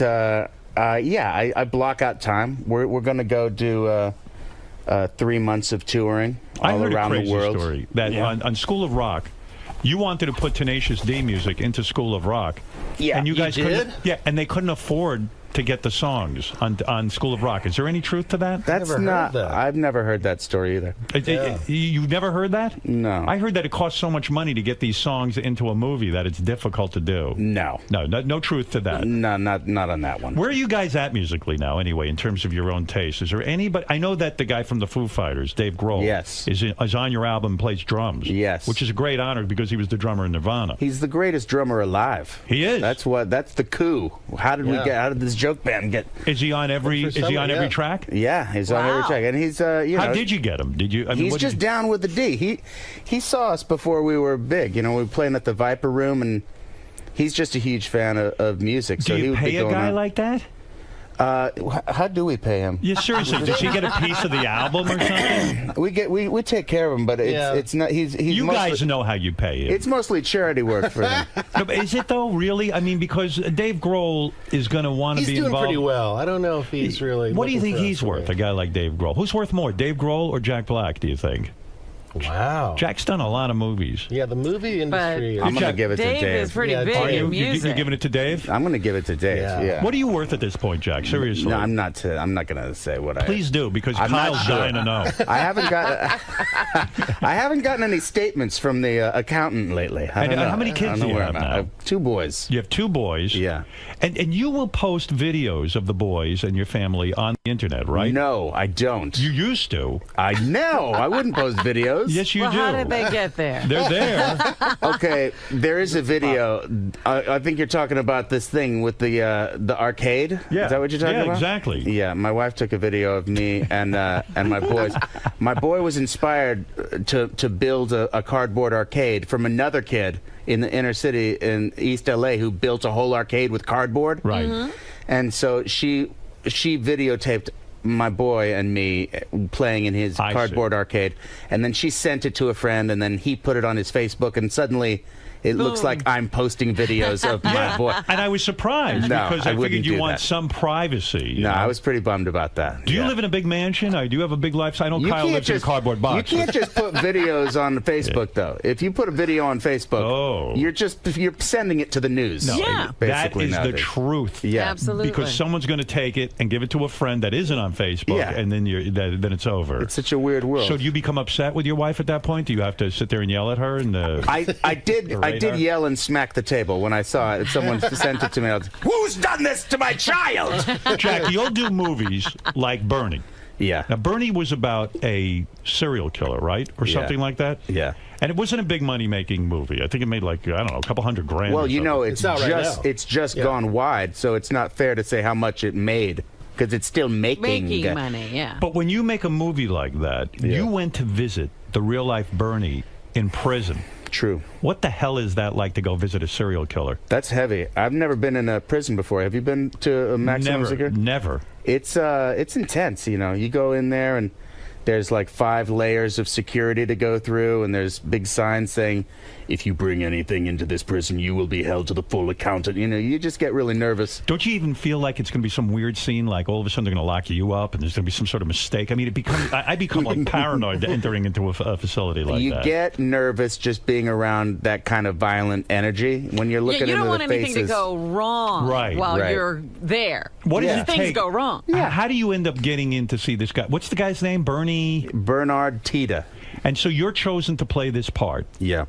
Do you have to? You don't audition at this point for anybody, right? No, this is my friend Rick Linklater from School of Rock. He directed that, and he'd been working on this script for years. And but playing a serial killer is serious business, right? Yeah. Well, he's not a serial killer. What is he? He was a one-time murderer. Who'd he murder? He murdered an old lady named Marjorie Nugent. Right. He was the most loved guy in this little East Texas town, Carthage. He worked at the mortuary, and he also conducted services at the church. Everybody loved him because he gave the most beautiful funerals, you know, and the old ladies especially, because he took care of them after their husbands died. He would go over to their house and make sure they were doing okay. And this one old lady, Marjorie Nugent, was the richest, meanest lady in town, and she was jealous that all the other old women loved him, and she sort of took him in, and he became her personal servant, and he took care of all her needs, and then he snapped and murdered her, and then he hid her body in an ice chest. Oh my for God. 9 months. Nobody cared where she was. No one asked.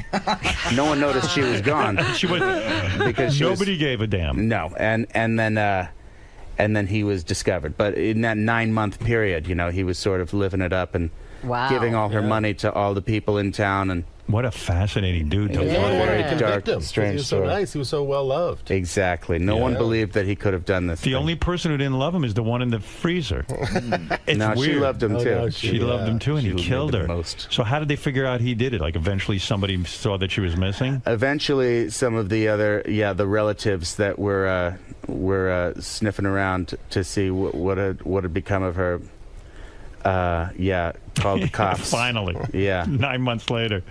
Wow.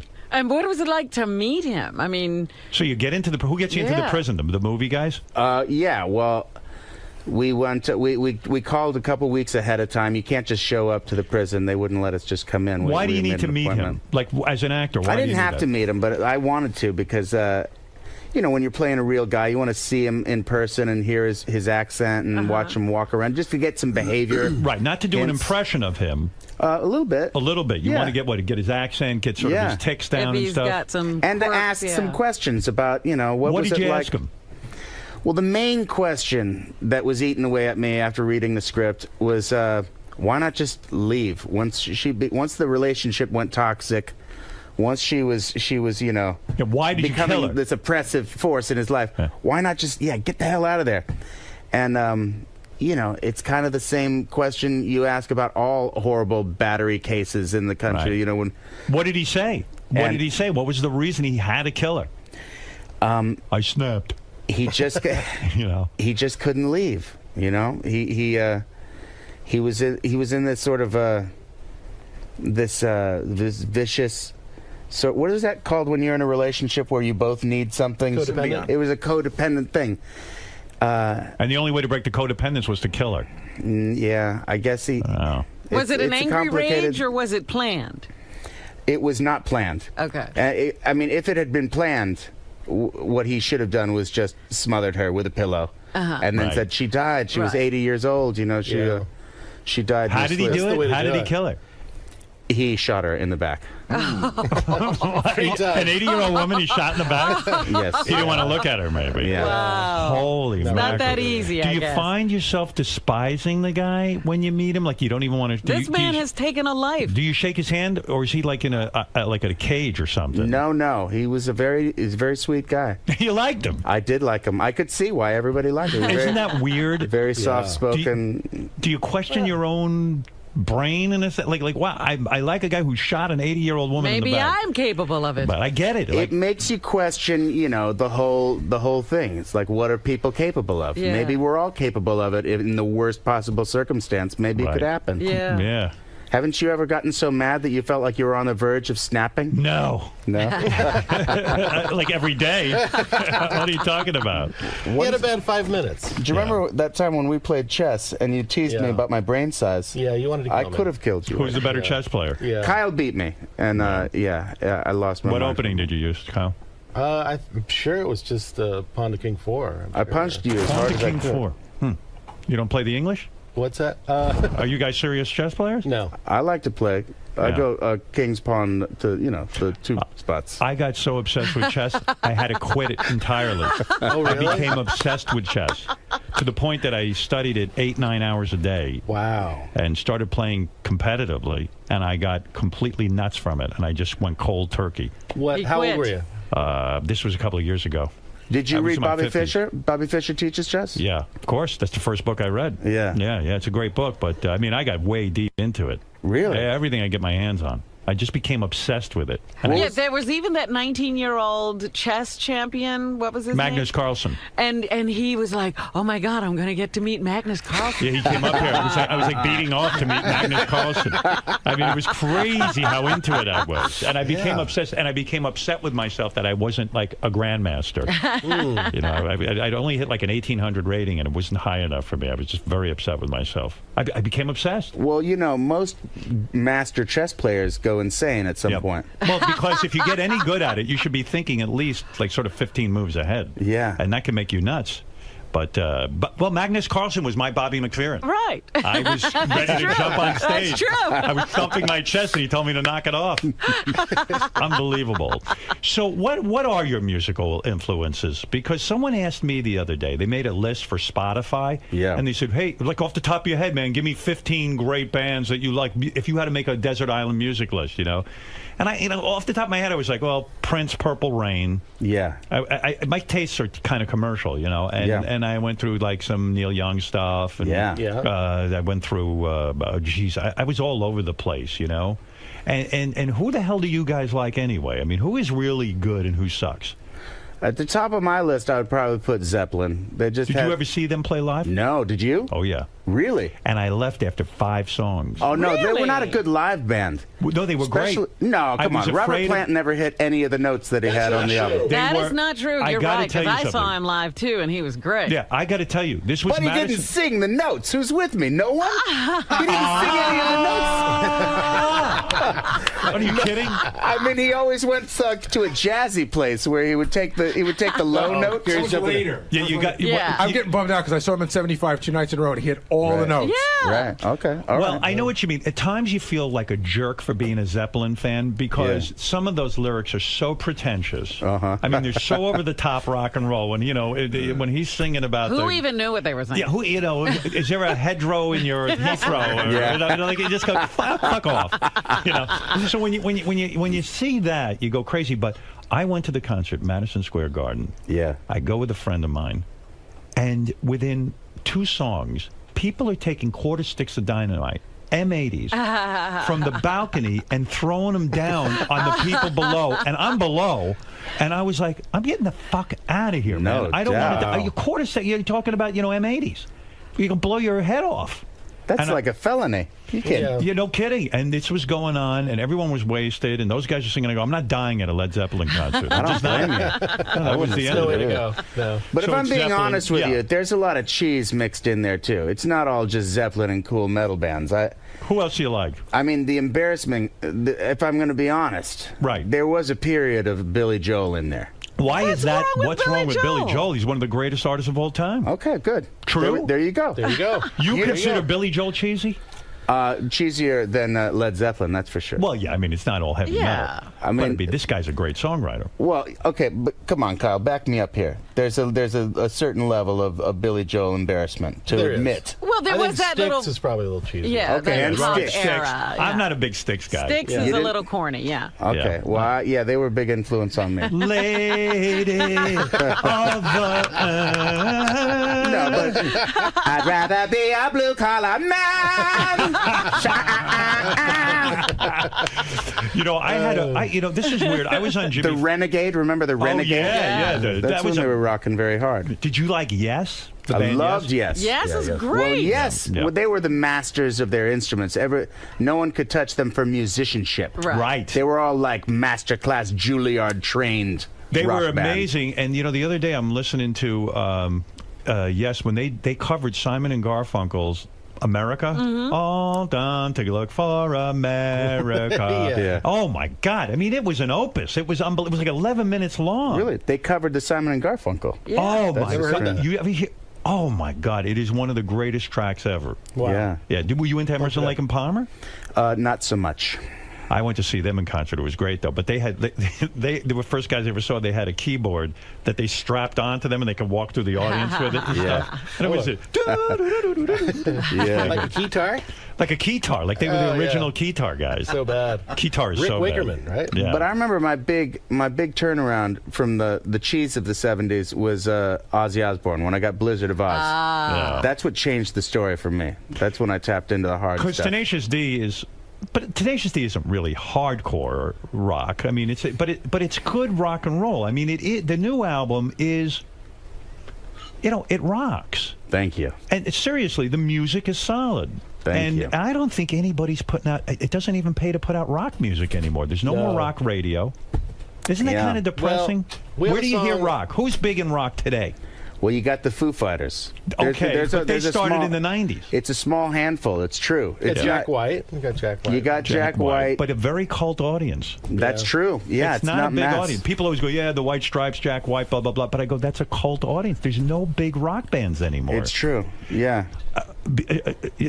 On being America's Got Talent, I said, let's have some rock bands. Let's get that going. And we did find some. Good. Yeah, I mean, it's sort of depressing to me. Yeah, I don't know what's happened. But is that your mission, to bring rock and roll back? It is, in a way. You have a song called Rock and Roll is Dead. That's true. Rock is dead. Rock is dead. Yeah. Well, is rock dead? We like that title because it's very provocative. Right. But I'd say rock is very, very ill. I think rock is going the way of jazz. It's going to be a niche. That's crazy. That's always going to be loved. So I mean, back was there a period where jazz was as big as the? Absolutely, jazz was the mainstream music. It was. Yeah. 40s. Absolutely. Oh, that is so depressing. You may be right. Hey, Jack? Did you attend a high school for troubled boys? I did, for troubled youths. You were a troubled youth? There were boys and girls. It wasn't an all-boy troubled youth school. Kyle, were you anything like this? Were you troubled? Oh, God, no. No, you were like a good boy, right? Yeah, I did. What the fuck is wrong with Jack? Jack, do you have an anger issue or something? Sometimes I think you're ready to explode. I do have some rage. I do have some rage. Sometimes inside. you even seem like you're just ready to explode to me. Yeah. You know what I mean? Well, when we started talking about my fat at the beginning, for instance, That did makes you see crazy? that? Yeah, I mean, you I got almost upset. turned into the Incredible Hulk. Why? Why are you so upset about your fat? Because you don't want to be fat? Don't touch my food. That's mine. If you touch my food, I will go crazy. I don't know. But you've dieted down before for movie roles. Not really. I'd go up and down. I can do it. I think I can do it. Then you give up. I just get hungry. Yeah. I know. And food is so good. Food is my heroin. It's the last thing, Is that what you were thinking about when you did that spiel in Tropic Thunder? Was I thinking about food? Yeah, that's what I had to. Hey, You're talking about being tied to the tree with the BJ? Absolutely. Why did you go? To me, that's hardcore. Why did you go to a school for troubled boys? That's a good story, I would imagine. You know, I was just I was having some trouble with the drugs. I was doing some cocaine. Really? I was doing some. Yeah, I was doing some things. I was running with a tough crew. How old were you? I was in trouble. There was this one dude named Brock, I remember, right, who wanted to kill me because I had made out with his girlfriend or something. Look at you. And he had beat the crap out of me. Right. But I was rolled up in a ball like this, so I only had bruised forearms and stuff. That's how I used to fight. But I was terrified that he was coming after me again. And I actually went to my parents and said, I should probably leave this school. People hate me, and I'm in trouble with the this and the that. They hated you because you made out with some dude. I don't know. You were bullied. I was just there was some bullying. There was just a bad cloud over me. So the in trouble you I had stole some money from my mom to buy coke. Oh. Wow. And, no kidding. You went into a purse and took money? Yeah. How much did you take? I Where don't was remember. this? Where's It this was going over on? $1,000. Over $1,000? Yeah. And no so, shit. Wow. And so you're a badass. I said, yeah, it's probably a good idea to have a fresh start somewhere else. And they went along with it. And yeah, they didn't send me to military school. They sent me to this other, alternative thing. If which you had is like a stolen school for troubled youths. $1,000 from your parents, Howard, would you still be alive? No, my father would have killed me. But all the other kids that were at this school, none of them had chosen to go there. They'd all been kicked out of their schools and gone to this wound school. up there. And, but it was actually really good for me. I turned my stuff around there. Let me understand this. Your mom had over $1,000 in her purse, which is amazing. No, it was her card. It was actually me and a friend of mine. Right. My friend actually did a lot of the legwork. Little credit card fraud? We got the PIN number. We got the PIN number. Wow. And yeah. It's a bank heist. Pretty, yeah. He actually took That more is, than right, me Kyle? without me knowing. Kyle, want to get out of Really? Tenacious D? And I like it's your mother. What about his mother? Why don't we rob her? She wasn't involved. Oh, your mother must have had it. Look, how soon did they figure out that you took $1,000? And then you had to admit to him that you did it for coke, Oh God, right? it was so horrible because I didn't admit it to them. They kind of found out, and my mom said something like, "Someone's taking money out of my account. There's a fraud. There's a fraud at the bank." And I was looking around going, "Oh God, is she going to find out? What's going to happen?"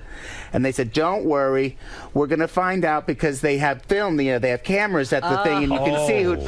And then I just remember going out into the swimming pool outside, drowning yourself. And I was kind of screaming at the bottom of the pool because I was so freaked out that I had to confess to this horrible crime. So you confessed. They didn't go and check. I confessed before you broke down. Before you feel them closing in. Not only are you getting beat up at school, not only don't the kids like you at school, you finally got to make out with a chick and then you got your ass kicked. Yeah. And then you decide, I'm going to get into coke, and you steal $1,000 from your mom, and then you fall for the oldest trick in the book. There's cameras over there. And they go, oh my God, and you completely broke down. But doesn't your father beat your ass after something like that? Who needs detention? No, Wow. there was no corporal punishment. What did your father do for a living? My father and mother were both aerospace engineers. You're very kidding. smart people. Yeah. Did you feel like an utter failure in their eyes? Because when you have a smart parent like that, two parents like that, don't you feel like, oh, I'll never live up to them? You probably weren't a good student. I definitely felt like something went wrong because they were so smart and I was not exceedingly smart in those areas. They were mathematicians. You know? You're saying something I respond to because I consider my dad one of the smartest guys. I mean, book learning type smart. Like he can absorb anything quickly. And I used to say to myself, "What the fuck can't I do that? Yeah. How does he know everything? I'm a big dummy." I would just fall asleep in class. It was like They interviewed an English teacher of mine from high school in the New York Times. Is that right? And he said, I do remember how, no one remembered me, but he says, I do remember a guy who used to sleep through my class. He put his head down on the desk. And I remember I'd get high before his class and I put me to sleep. He wasn't that interesting. And I ran into him about a month ago, about a year ago. You're A year ago. kidding. Yeah, and he goes, yeah, you slept in my class. But how do you bring a report card home to two incredibly smart parents? That's not so good. Yeah, I blacked that out. I don't remember what. But then you told me your parents were nudists, too, which is even freakier. No, there was a time in the 70s that they, this time has passed. They're not hippies by any means. Right. But, they had a moment. They had a moment. They had a moment. What do you make of that, though? Like, why? Why go nude? Why nude? And, like, when you would walk home, did you ever come in with your friends and your parents are hanging out No, nude? no. There was a place called Elysium. You ever heard of this place, Elysium? Yeah. You've heard Up of the it? coast a bit. I don't know. They don't like me to talk about their old. But Elysium is a nudist colony. My dad might be listening. Let's not talk about that. Can we I not? gotta know. Last time I talked about the nudist colony, I got in trouble. Oh, did you? They gave you the lecture? Yeah, they were like, "Look, Jack, that's a period of our lives. We'd rather not have you discussing. We put it in our past." Oh man! But I just want to know. It makes sense to me. You want to get back to nature. But then your dad must have a huge penis, because I would never be a nudist because I've got like a nubbin down there. No, me neither. I've got nothing, so I can't walk around naked. Do you ever walk around naked, like even with your wife? I do, yeah, with my wife. But in the bedroom. And sometimes I'll walk around. Sometimes Kyle will see my cock just because I want to prove that I'm not embarrassed about it. Kyle, when have you seen Jack's cock? I've seen it. Yeah. And he saw your cock? It's whose cock is bigger in the Tenacious D? Oh, Jack kills me. He does? That's not true. Your cock is the tuna can. I'm a grower. He's got a he's got a better width. Yeah, mine is the tuna can. And some guys would say that's like, oh, you're so gay, you guys look at each other's cocks. But when you're in a band, I guess it's a part of the rites of passage. Well, I guess we don't have those gay straight hang-ups that a lot of the... What'd you think of the president saying that he's coming out that he always supports gay marriage? You know, I'm all for it. I was very proud to have a president that would be so accepting. Right. I've got gay and lesbian friends and family, in my world. Sure. So we all do. Didn't you think the But evolving on I know, politically, I don't know if it was the smartest thing, because we've got a lot of people not buying into that yet. It's a slow moving. You know what I'm thinking? People used to respond to like a Harry Truman guy who said what was on his mind. Yeah. And although you could make the argument Biden forced him into doing this, I think there's something refreshing when someone just has a real opinion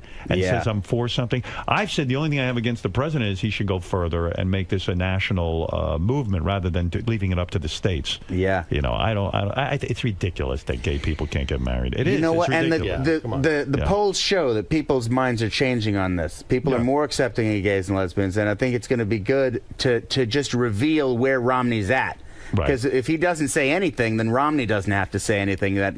Yeah, it forces it out in the open, this whole discussion. Now we know that Romney doesn't really support gays and lesbians, so that's good. Hey, what happened recently where, although I should really get back to this whole thing, you stealing coke and then going to a bad boy school. God. I want to know what bad boy school Yeah, because I want to know what turned him around. What happened there? It's actually a really good school for kids that are having some troubles called Poseidon. Poseidon. In West L.A. for anybody who's got a kid that... How long did you go there for? Did you graduate there? I was there for a year and a half, and then I went to a school called Crossroads. That was a private school for the arts and sciences. That was where I met my wife, actually. Oh, no kidding. How long have you been with your wife? Well, I didn't date her. Right. I just loved her then, from afar. Did you have a crazy period of time? Never even really spoke to her. Well, I did. You did? We met, but we didn't really. You got to sexually be with actresses and like famous women and all. Did you do that whole scene? Of course I did, yes. I wonder who the hell you were banging. You name it. I banged them all. What about... There was a rumor about you and Cher. Is that true? Cher? Cher, yeah. I'm that gorgeous fat guy from the movies. They all want me. It's not you and Cher. But seriously, as a heavyset guy, a lot of your leading ladies and things, I'm talking about before you got married, would not look at you because you're not, you're not Johnny Depp or something. What do you mean? There's a lot of chubby chasers out there. Are there? Yeah. So you had your share of sex with famous women. Come to the teddy bear. At Tenacious D concerts, does Kyle ever get laid or is it impossible? I used to get lucky out there. Did you really? Yeah. You had your day? Love the road, huh? Jack's laughing at you. He knows you had no luck. That's not true. I don't know what happened there. That's not true. Are you guys best friends? I'd say yes. I think so. Jack's not saying it. I would